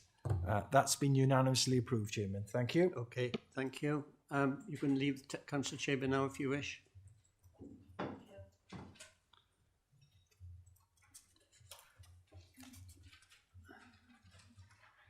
And we'll be moving on to agenda item number 7, which is application number 22/0269 NCC, and it's land at Gethley Industrial Estate, Gethley Lane, Massicumma, Hengoed, and the case officer is Joshua Burrows. Joshua, could you make your presentation? Yeah, thank you, Chair.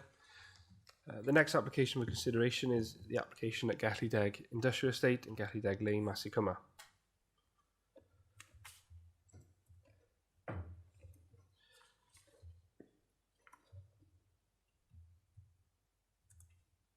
Sorry, the presentation wouldn't move on then. The application seeks to renew an outline consent for up to 95 dwellings. It was originally approved in 2009, with the permission renewed in 2015, then again in 2019, and is now seeking to be renewed again. The application site is at land at Gethlydeg Industrial Estate and is accessed via Gethlydeg Lane and located to the east of Gethlydeg Heights Housing Estate, to the south of the A472 and to the west of the Bryn Meadows Golf Course. The A472 is the main road that runs through Massicuma. The outline consent sought approval of the access, with all other matters reserved for subsequent approval. The photograph on the left of the screen is taken from Gethlydeg Lane access, showing concrete slabs of former industrial buildings. The building on the right is an aerial image of the site. You can see the A472 to the north, the golf course to the east and south, and Gethlydeg Heights to the west. The site itself contains areas of concrete, which was formerly the industrial buildings. The remainder of the site consists of colliery spoil heaps with trees and scrub throughout the site. The northern boundary consists of a strip of woodland that separates the site from the A472. The photograph on the left is looking west along the A472, the location of the proposed access on the left-hand side. The photograph on the right is looking east along the A472 with the proposed access on the right-hand side. The plan on screen is an indicative layout, however it does detail the proposed access off the A472. This would include new traffic signal control junction to enter and exit the site. Footways are incorporated on both sides of the proposed access road and would link into the existing footway and cycle network on the A472. The access arrangement is considered to be acceptable and a series of conditions have been included to ensure the highway safety of the access. With regard to other material considerations, all remain as previously approved. However, since the last approval, Planning Policy Wales was updated to Edition 12. Edition 12 requires the submission of green infrastructure statements, and in this case, a green infrastructure statement was provided and found to be acceptable. It acknowledges that the application is for outline consent, with the final layout and landscaping to be agreed at reserve matter stage. The application is therefore considered to be acceptable and recommended for approval, subject to the agreement of Section 106 agreement to secure affordable housing, road improvements and ecological works, along with public open space. Thank you. Okay, thank you, Mr. Burrows. Any questions from members on this? No indication as yet? No? In which case, if you're happy with the development as it stands, the recommendation is that permission be granted, subject to the conditions contained in the officer's report. So will somebody move that? Move, Chair. It's been moved and seconded then. Okay, there's no amendments, obviously. Can we have the vote in, please, Mr. Tranter? Certainly, Chairman. Members, the poll is before you. Could you please cast your vote on whether you wish to grant permission for this development? Thank you.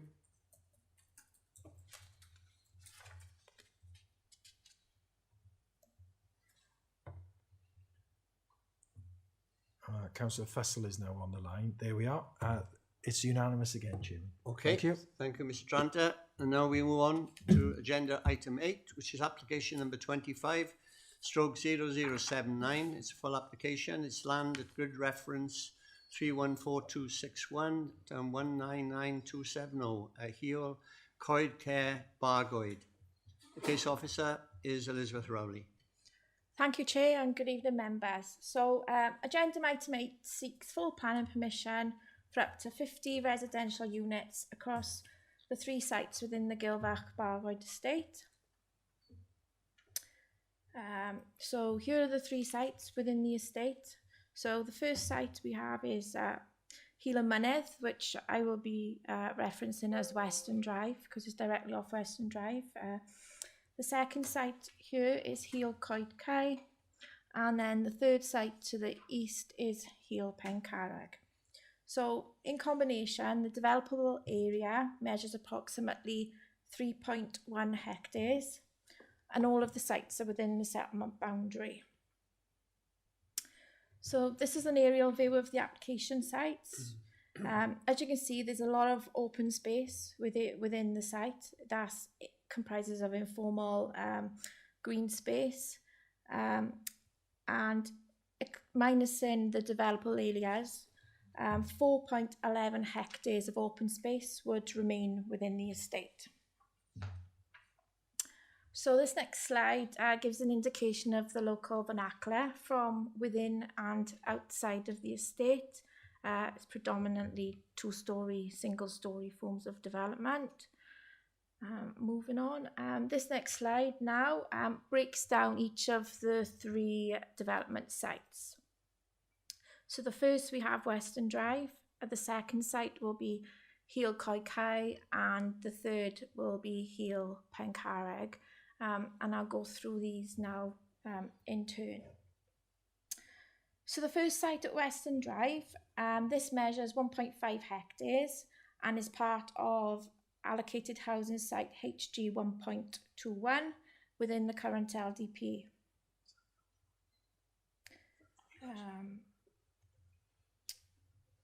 So looking at this Western Drive development now. So you have a series of dwellings within the middle of the site, and then you've got 2 blocks of apartment buildings bookended onto either side of the row of residential properties. And then this area here is marshy grassland, so that has ecological value despite the site being an allocated housing site. It has ecological value, so the development has been minimised to retain as much of this marshy grassland area as possible.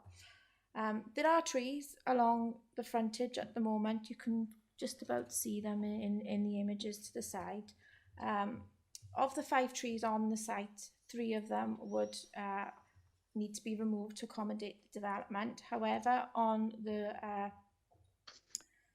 in this blue area here, which is additional land within the ownership of the local authority, you can clearly see that replacement tree planting in excess of the 3:1 recommended in Planning Policy Wales is proposed, and that would be in addition to any other landscaping, trees and plants to be provided within each of the 3 sites. So pedestrian and vehicle access, that would come in off Western Drive also, and the parking areas would be bookended to either side of the residential properties, so there would be a courtyard parking arrangement. So this next slide here now just gives you an overview of the indications of how the elevations would look. They are more contemporary in nature than the existing housing stock within the estate. And then moving on to the second site now, which is Hil Coed Kai. This site is an area of open space which is predominantly bounded by residential properties, and it would provide 18 one-bedroom apartments and 3 two-storey dwellings, which would be at the front here, and then you've got off-street parking within and around the site directly off Hil Coed Kai. So in terms of its visual appearance, it very much replicates the Western Drive development in terms of the design and the external palette of materials. And this will also be the same for the third site, which we'll move on to in a moment.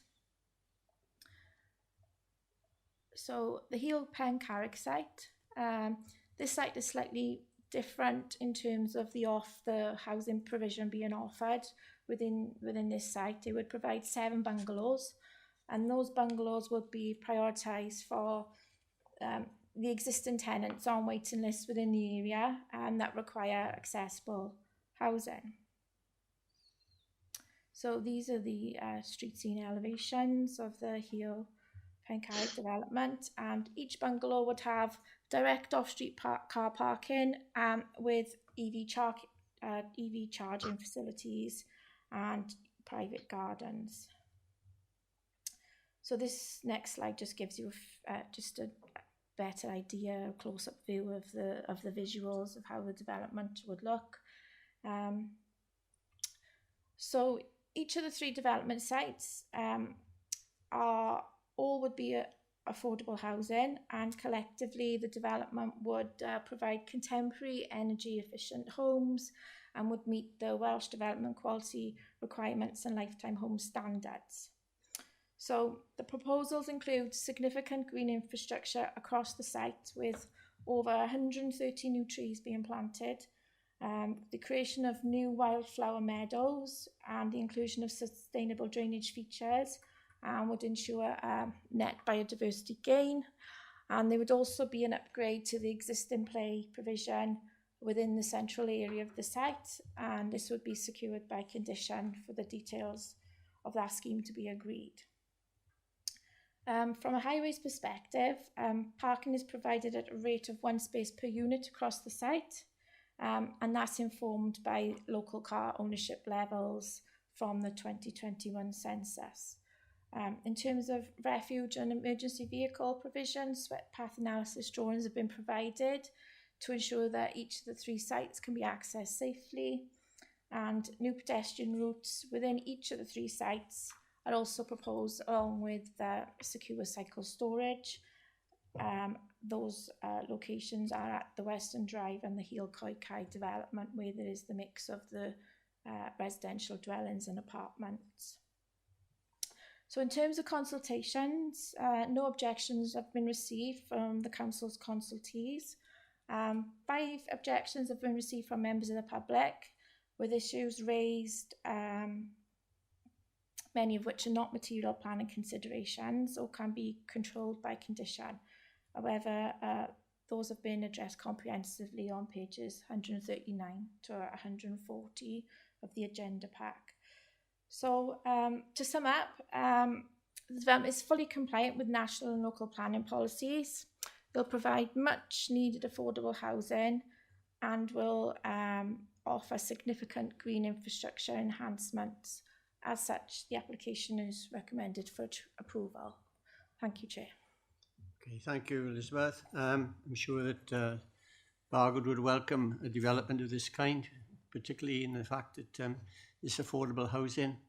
But members, have you got any questions you'd like to ask? Christian Woodland, and then Councillor Mansell-Powell. Yeah, thank you, Chair. My only concern is the land that's considered marshy land that's surrounding it. Would that be considered a potential floodplain or anything like that? Because if there's any if it raises any issues for future flooding, then it could be a substantial issue. Thank you, Chair.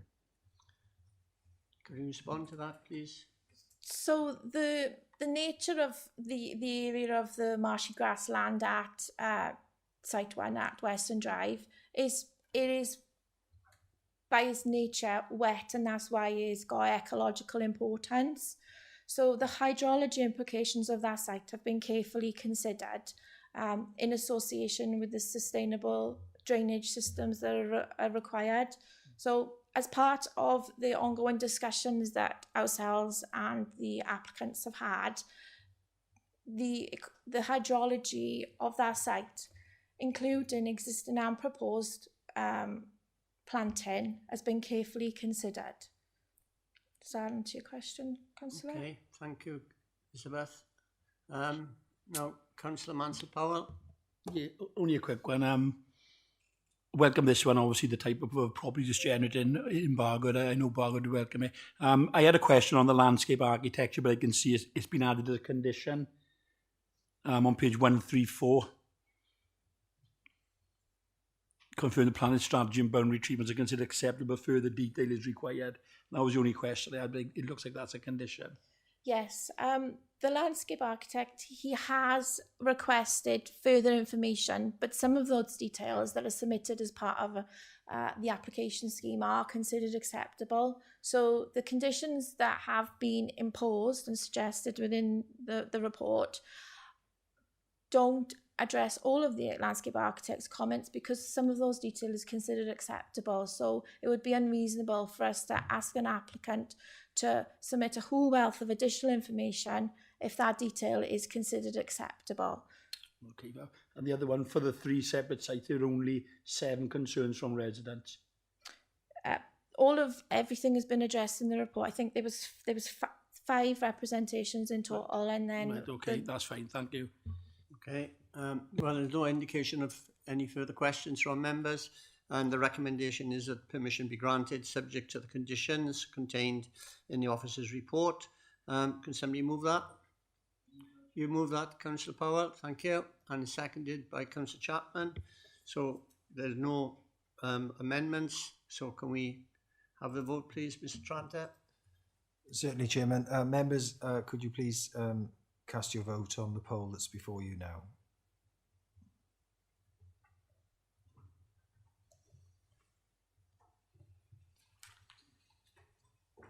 And the decision is unanimous, Chairman, to grant planning permission. Thank you.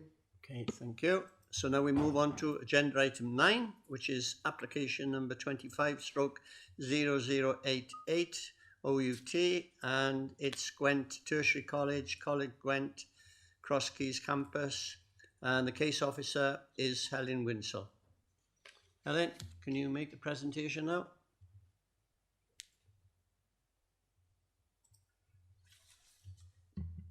Thank you, Chair. So as the Chair has said, this is an application for Coleg Gwent. It's for an application for the redevelopment of quite a significant part of that site, mainly sort of concentrated in the area, the sort of north western part of the campus. Just to explain, it's a hybrid application. So while the suffix is OUT, part of it, phase 1, is being considered in full now, and I'll share the details of that in my presentation. The rest of it, phases 2 to 4, are considered in outline only and will be subject to further reserve matters applications at a later date. So it's an aerial photograph of the college. Got the existing site plan showing the buildings that you have there already. And this one here is for the proposed demolition. So as you can see, the buildings that are marked in red there are the buildings that are marked for demolition. And they're largely the older buildings on the campus that have come to the end of their life and not considered to be fit for purpose anymore. So just a few photographs of the site. This is a photograph showing some of the buildings that can that are proposed to be demolished as part of the proposal, and a few more buildings on there. These are the buildings that are proposed to be demolished along the road frontage on Risca Road. That's a photograph of one of the newer buildings that has been built there, which is proposed to remain as part of the proposal. And as part of the proposal, the intention is to build further buildings alongside that to create the frontage along the main road. There's also a proposal as part of it, and I'll show you on a plan in the minutes to actually put an extension to the building that you can see on the right hand side of the screen, an extension to that building towards the back of the site, so behind properties in Wainflower Park Road, and another one showing the same. So that's the proposed layout that we got here. It should be noted that this is indicative because only part of it, the phase 1, is being considered in full. The other buildings and their exact locations and design will have to be considered under reserve matters applications at a later date. And this is the phasing plan there. Sort of the blue buildings on the rightmost of the screen is the one that's being considered as part of phase 1, so that it's being considered in full now, and the other ones will be considered as part of later phases.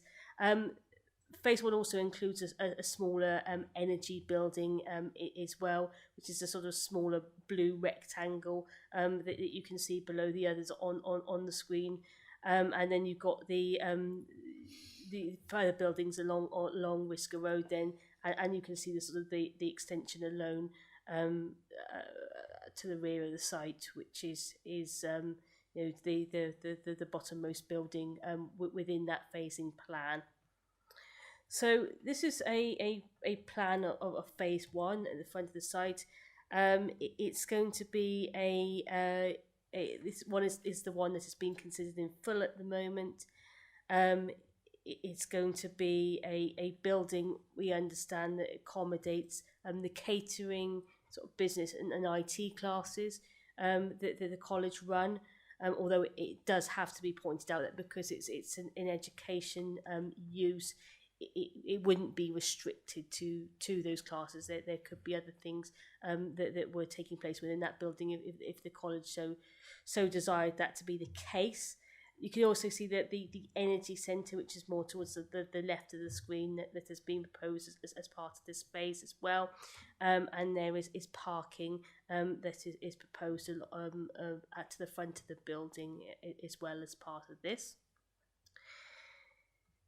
The elevations that are put in for consideration for the phase 1 building, this is the larger building these are showing. It's proposed that they would be clad in metal cladding with this sort of vertical batten type cladding as a feature. So as you can see, it's contemporary in design. It's 3 stories, and it would be similar in scale to the red rendered building that I showed you in the photograph earlier in the presentation. There's also a landscaping master plan that is proposed as part of this. Landscaping will be done in phases alongside the relevant buildings and outdoor areas that have been developed as part of this. But there is a proposal for the planting of quite a significant amount of trees within this proposal across the phases when they are all developed. So the issues that this raises, I mean, in principle it's acceptable. It's obviously the continuation of an education use on an existing site that's used for that purpose. The design of phase 1 is considered to be acceptable. The design well different from the other large modern block that's currently in place along Whisker Road. As I said, is similar in scale and is it is contemporary and is considered to be an acceptable addition to the site. The landscaping, there will be a loss of trees from the moving of the buildings from their current positions and the sort of reconfiguration of the outdoor areas that are proposed as part of the site. But there is a significant amount of planting that is proposed there, and overall, whilst again the landscaping will have to be looked at across phases other than phase 1 as part of a future reserve matters application. Overall, the landscaping master plan does allow for a 3:1 planting ratio, which is set out in the current edition of Planning Policy Wales. So it is considered that the amount of landscaping that would be provided on this site would be acceptable. In terms of neighbour amenity, we've had 2 neighbour objections to the application.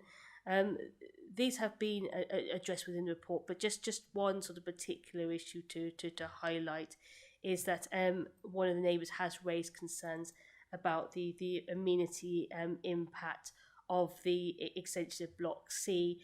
So that's the potential extension of the building that's behind the properties that sit in Winevale Park Road. Concerns about the amenity impacts on that, to them having that sort of near the bottom of their gardens. This obviously, the design of this, as with the design of the other buildings within phase 2 to 4, will have to be considered at reserve matter stage. It is considered that it is possible to build a building on that site which doesn't have those impacts in respect of neighbour amenity, but obviously that will have to be considered at a later date when reserve matter application comes in for that development. So there's one other thing I just have to mention quickly, is that following a representation from the applicant on this. They've requested that we look at the trigger points on some of the conditions that have been recommended. I've accepted this. These are just minor amendments in respect of when details for those conditions would be submitted, and therefore I'm requesting delegated powers in order to make the amendments to those conditions. So subject to those amended conditions, the application is considered acceptable. It's considered that the redevelopment of the college would have benefits to the local community in terms of a college that's fit for purpose for the students that attend it from within the local area, and as such, subject to conditions, the application has been recommended for approval. Thank you. Okay, thank you, Helen. Any questions from members on this item? Councillor Shane Williams. Just one question. I very much welcome the significant planting that's going to take place, and recognise the concern about the potential impact on that neighbouring properties. But just a query on the report where it mentions the Crime and Disorder Act and its consultation with the police. Can you explain to me why that was needed? Because I think on one of the other, I don't mean to be funny about it. It's just that Councillor Power raised the issue about the police earlier on Albany Road, and there was no need to discuss it there. This application, as a direct consultee with the police, I take it I know that they're different things and for different reasons, but I was just curious on that point. Helen? I'll answer it. If Colin would like to add anything to it, then he can come in on that. I mean, basically, we go to the police. It's a designing out crime officer that we go to, and it's in relation to design advice in that respect, rather than anything sort of specifically regarding crime figures within the area. So it's considered sort of more appropriate, if you like, to consult the police on the larger applications that have significant sort of element of new build within them than it is for the smaller applications. So obviously in this case we have consulted the police. A lot of the advice that the police do provide in that respect is more stuff for the applicant, to be honest with you, than things that would be considered by the planning committee, and we pass that advice on to the applicants and make them aware of it, so that they can take into account that advice in the build and operation of their premises. Often we do find that the applicants are already liaising with the police in those respects in any way, because it's obviously important to them to have developments where they're designing out crime for them as far as they possibly can. Thank you, Ellen. Thank you very much for that. Okay. There's no further indication from members, so the recommendation is that permission be granted, subject to the conditions on the amendment, I believe, that you've included, Ellen, in the officer's report. So somebody move that? Move, Chair.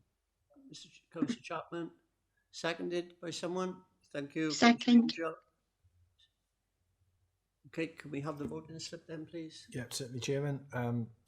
Members, could you please make your vote on the poll that's before you?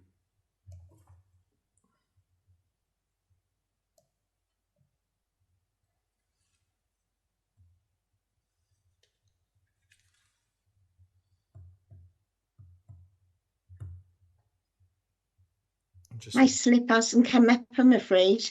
Okay. I'm voting for, please. For, that makes sense. Thank you, Liz.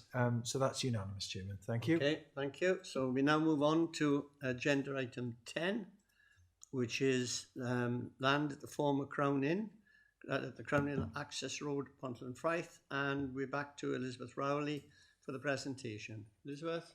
Thank you, Chair.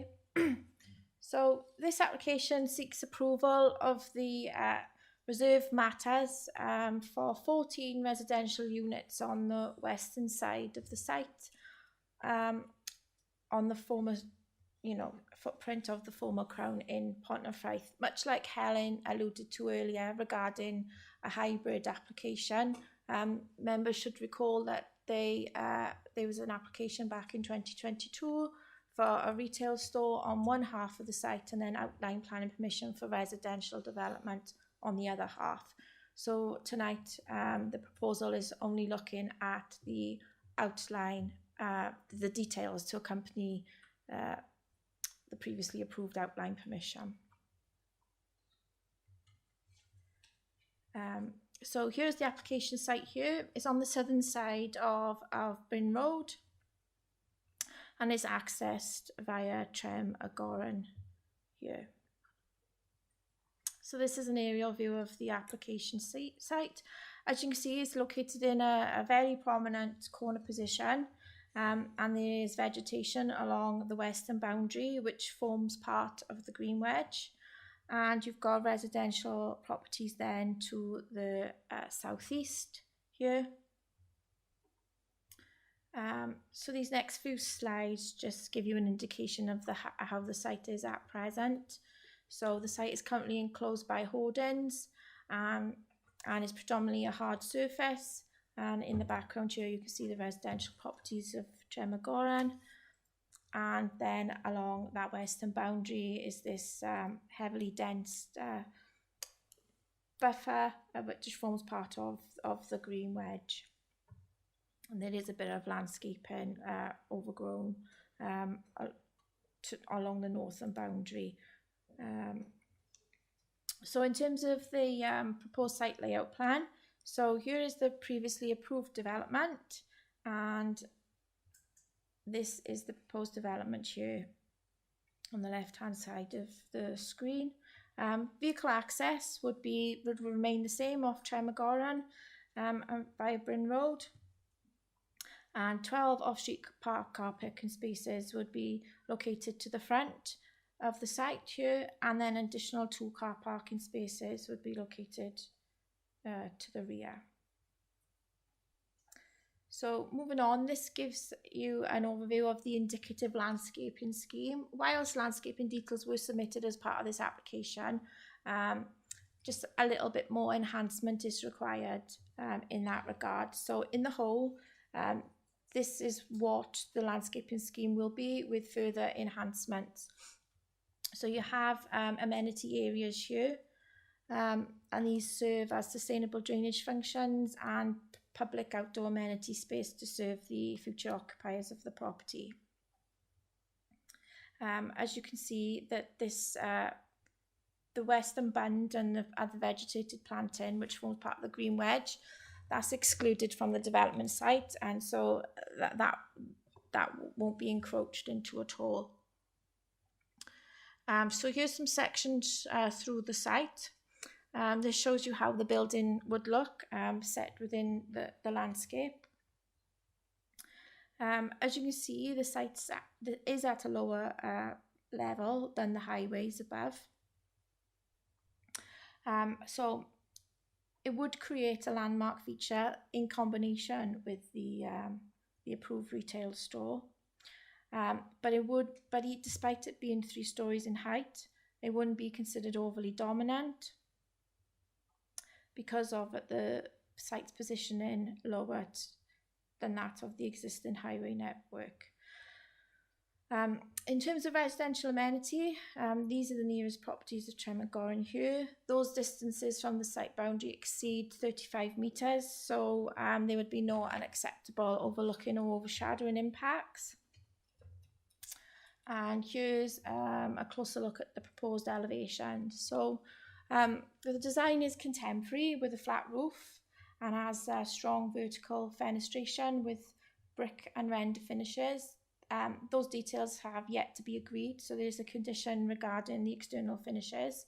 But it is considered that the design complements the approved retail building, and there will be visual continuity within the site. This last slide here, it just provides a detailed look at the floor plans really. So on the ground floor, you'd have 4 apartments with a plant room, a secure indoor cycle storage and bin storage, internal bin storage for refuse and recycling. And then on the first floor, you have 5 apartments, and then that's replicated on the second floor as well. So in terms of the consultations, no objections have been received from the Council's consultees, but as I alluded to earlier, there's some minor alterations required to the landscaping scheme. And no objections have been received from members of the public. So in summary, the proposed development is compliant with national and local planning policies, and the application is recommended for approval subject to conditions. But one amendment is sought, and that is to remove condition 9, which is regarding surface water drainage. And the reason for that is that the drainage strategy as part of the SAB application relies on connecting to the existing highway drainage. So it would be impossible for them to comply with the requirement of that condition if there is surface water going directly into the highway network. That is a technical matter for the land drainage team and the SAB authority to address. So it wouldn't be for discussion as part of this application. So I think that's about it, Chair. Thank you. Okay, thank you very much for that, Elizabeth. Again, any questions from members at all? None? I'm quite surprised that we have an objection-free application. It's unusual, the development of this kind, but still it's all good news, okay? So no questions from anyone, so can somebody move the application? Thank you, Councillor Chapman. Is it seconded? Thank you, Councillor Powell. So the recommendations... There's a question from myself, Chair. Sorry, where is it? There's a question. Oh, I see, sorry, Councillor Adams. Yes. Are we still retaining the request for some affordable housing in the residential part? Yes, Councillor. The affordable housing requirements would be met in that regard. Thank you very much for that. There was no mention in the text that I could find. That's okay. Yeah, just to expand. I know we don't reserve matters will come to us again. Just to clarify a few little points there. Once we consider the affordable housing requirements at outline planning stage, so that would have been as part of the 22 application. So then so that was subject to Section 106 agreement. That Section 106 agreement has been signed. So there's no real reason then to revisit the merits of affordable housing at reserve matter stage, which is what we are considering tonight. Okay, thank you very much for it. Okay, thank you, Helen. Thank you, Councillor Adams. So the recommendation is that permission be granted, subject to the conditions contained in the officer's report, but with the removal of the one condition, I think, on drainage, isn't it? Okay, that's correct, that's it. So somebody move. It has been moved. Sorry, Councillor Chapman, and I think Councillor Mansell, you did second it. So can we have the vote then, please? Yes, certainly, Chairman. Members, could you please cast your vote on the poll before you now? Thank you.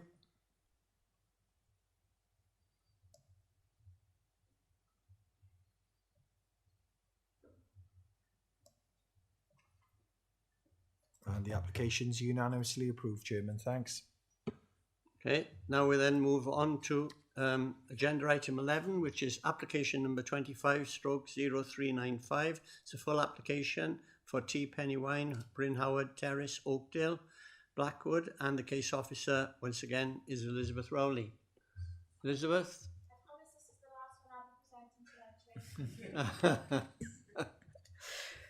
Right, so this is an application seeking full planning permission to demolish the existing dwelling at T Penny Wine and also the barns, and construct a residential development of 21 dwellings with landscaping, access, parking and associated works. So here's the application site on screen. with T Pennywine, the dwelling here, the outbuildings here, and the application is also for a large paddock is also with the application site, which comes with the application property.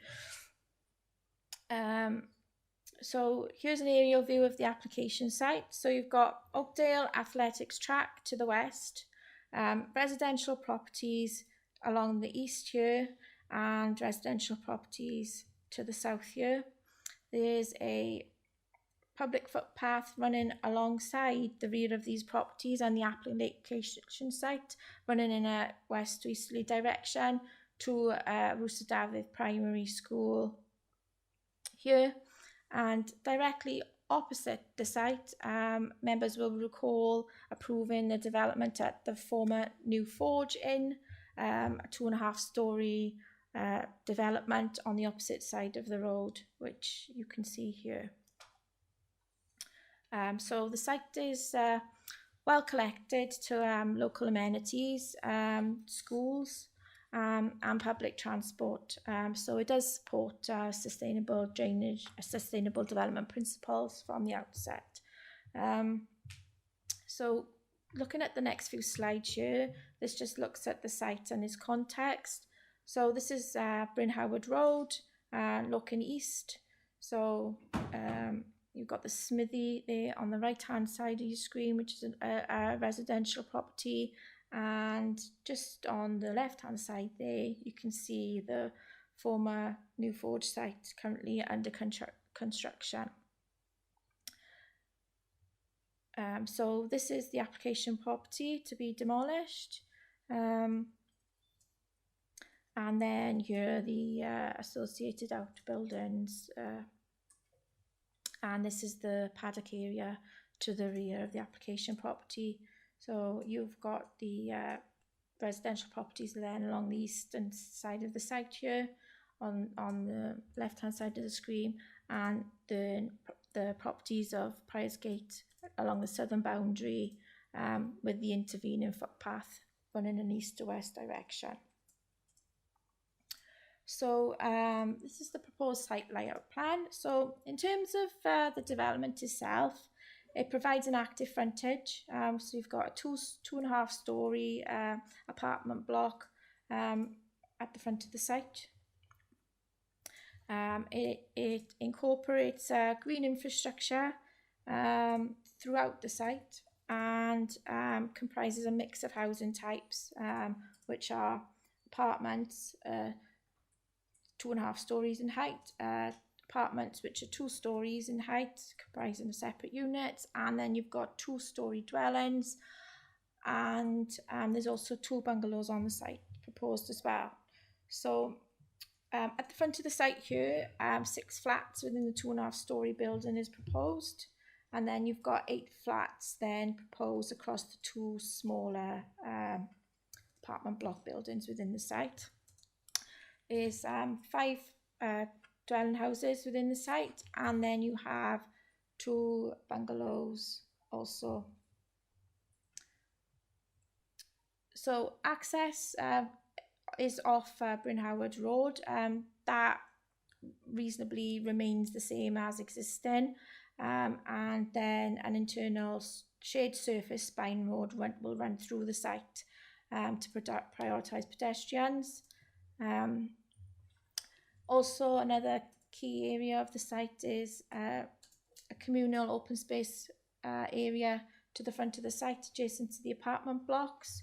That will serve as open space and sustainable drainage functions. And there's also private amenity space in the form of a communal garden for the apartments at the southern end of the site too. So all of the dwellings would benefit from private rear amenity space, and the apartments, some of the apartments here would have private amenity space, and they would be communal space for those apartments at the front of the site here. So this next slide just provides justification really for the 2.5-storey proposal.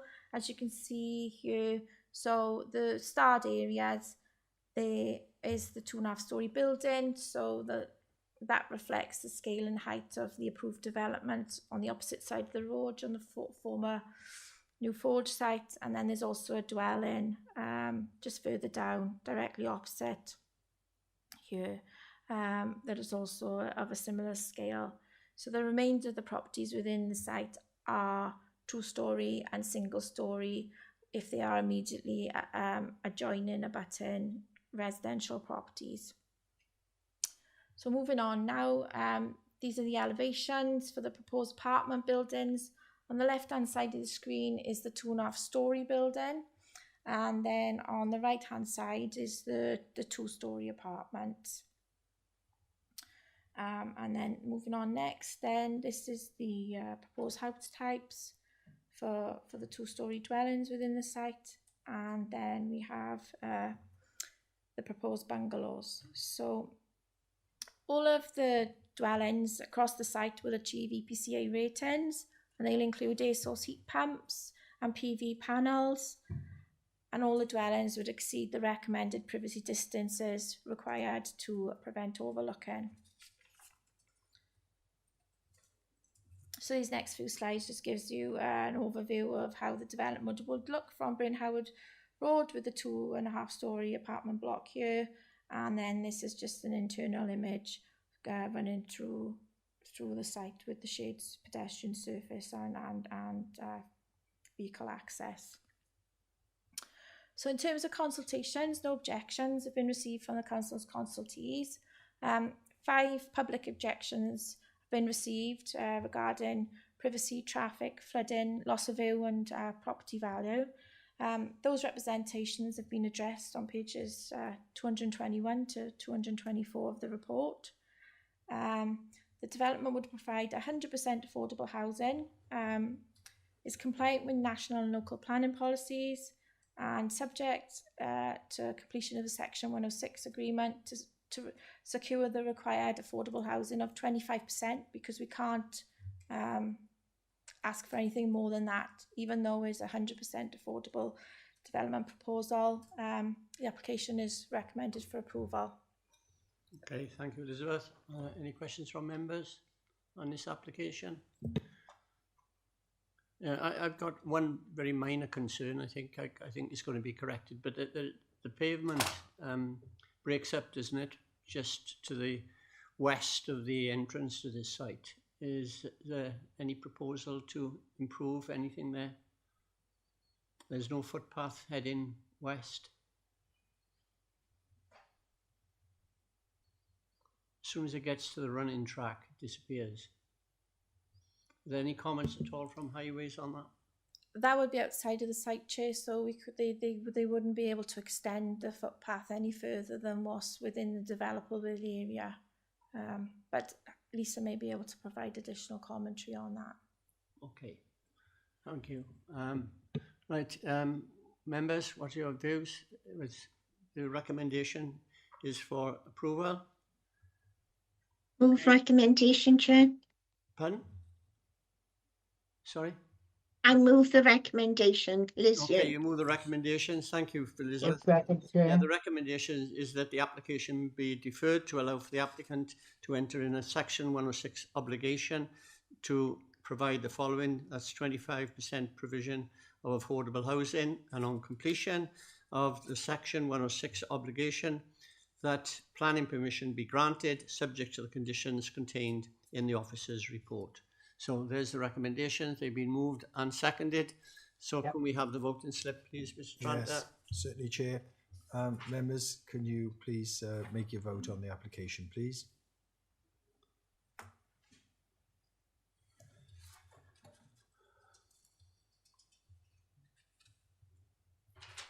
And that application is unanimously approved. Thank you. Okay. Now we go on to agenda item 12. I missed one of my.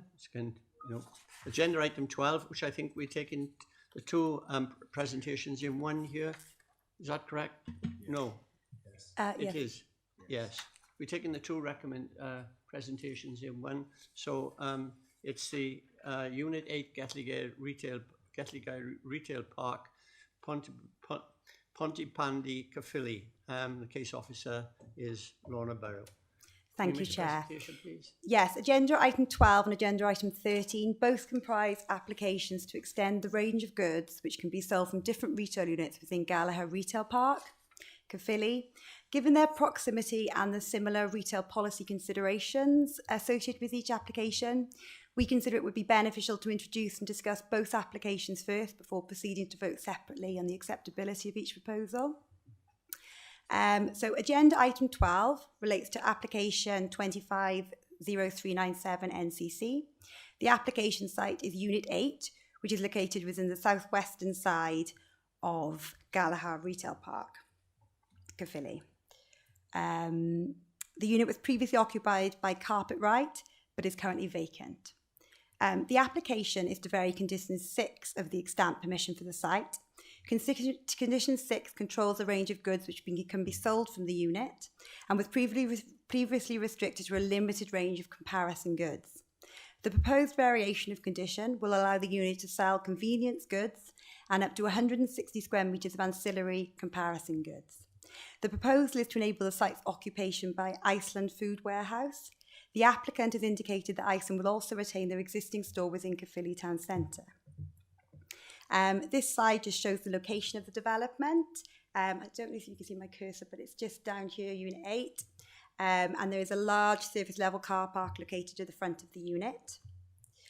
This slide just shows the photograph of Unit 8 from the front. And this slide just includes the photograph of the service yard to the side and rear of the property. And then if we move on to the next application, agenda item 13 relates to application reference 250499 NCC. This application site is Unit 18, which is located within the western side of Gallagher Retail Park. The unit is currently occupied by Watt. The submitted planning and retail statement indicates that Watt will soon be vacating the premises and the applicant is seeking to secure a new occupier. This application is to vary condition 5 of the extant planning permission for the site.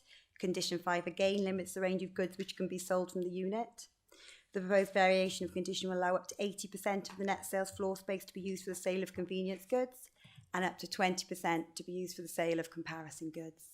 The condition will also restrict the net sales floor space of the unit to 1,374 square metres. Again, this is an aerial view of the application site. I'm not sure if you can see my cursor, but it's just towards the western side of the industrial estate, of the retail park. This side just shows a photo of the Unit 18 from the front.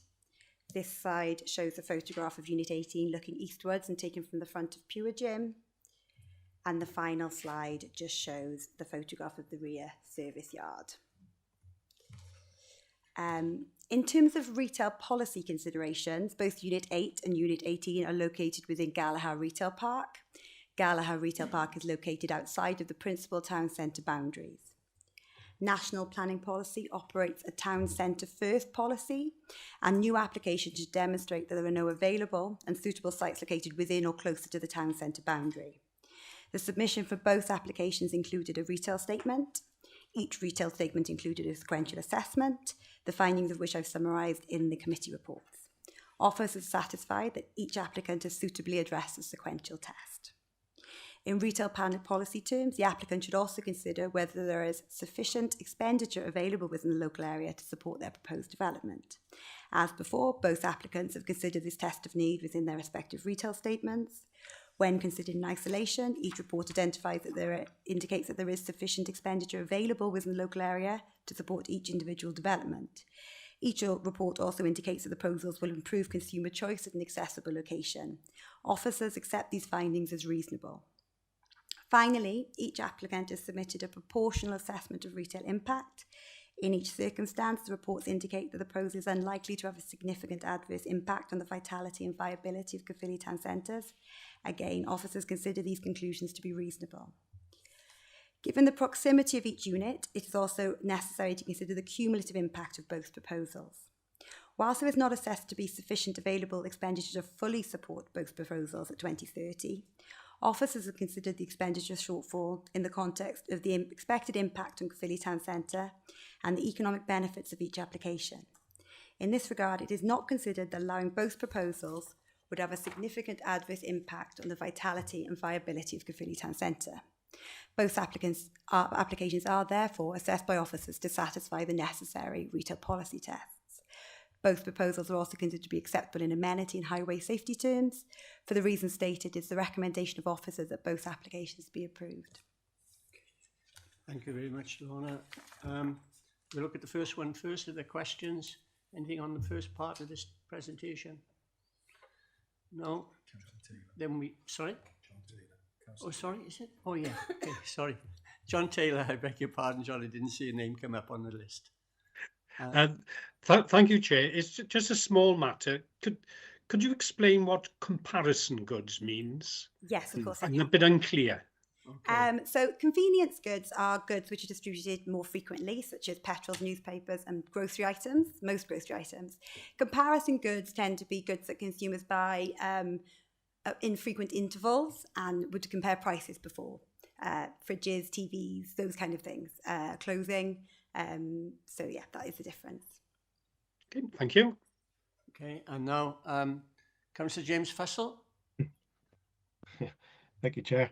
That was partly my question, but it's interesting that we had an application going back not that long ago when Marks and Spencer's thought that they were going to rule the world, and then the bottom fell from their market. I think this is a needs-must result of the borough's 2035 project to convert the whole of the town centre into a cafe quarter, because that's where Iceland currently reside. And I suppose by design, not by the council's design, but just by natural progression, there are no large sites that anywhere else in Caerphilly town that can accept such large stores, shall we say. And if you're now accepting the fact that convenience goods, as you're describing them, we could just call them food goods, couldn't we, for argument's sake, because that's what Iceland do.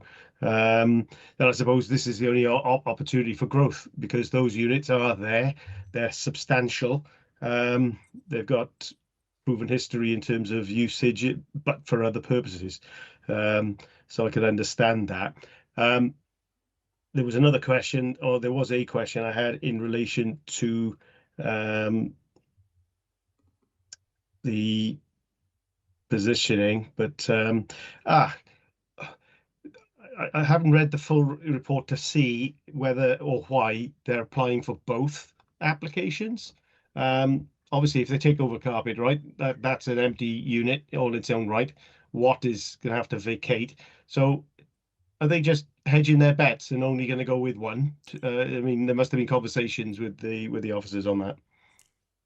The information we've been provided is that Iceland Food Warehouse are looking to occupy Unit 8, and Unit 18 is a speculative application, so the occupier has not been confirmed for Unit 18.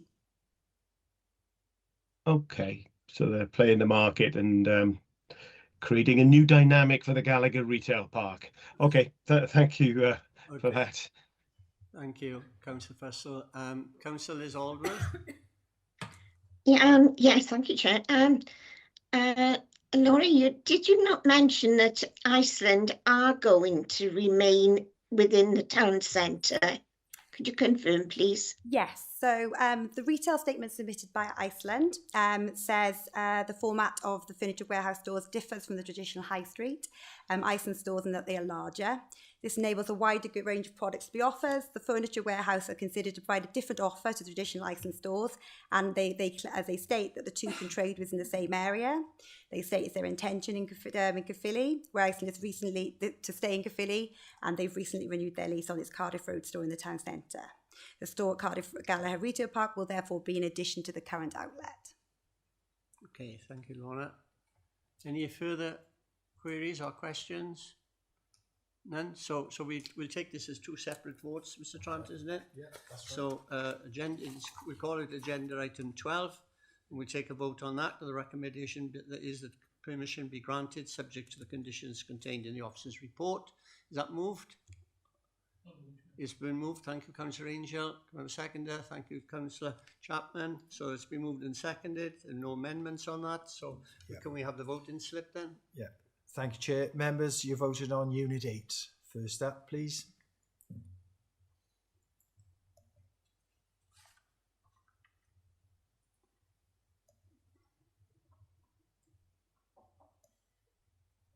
And that's been unanimously approved, Chairman. And thank you. Finally, we move on to Unit 18, which is also part of the first presentation. And the recommendation is that permission be granted subject to the conditions contained in the officer's report. Will somebody move that? Councillor Angel again. Councillor Chapman seconded. Thank you. So can we have the voting slip on that one then, please? Yeah, for the final time this evening, members, could you please vote on Unit 18, please?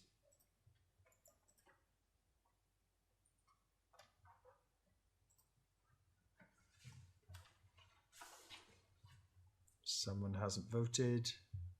Anybody having difficulty?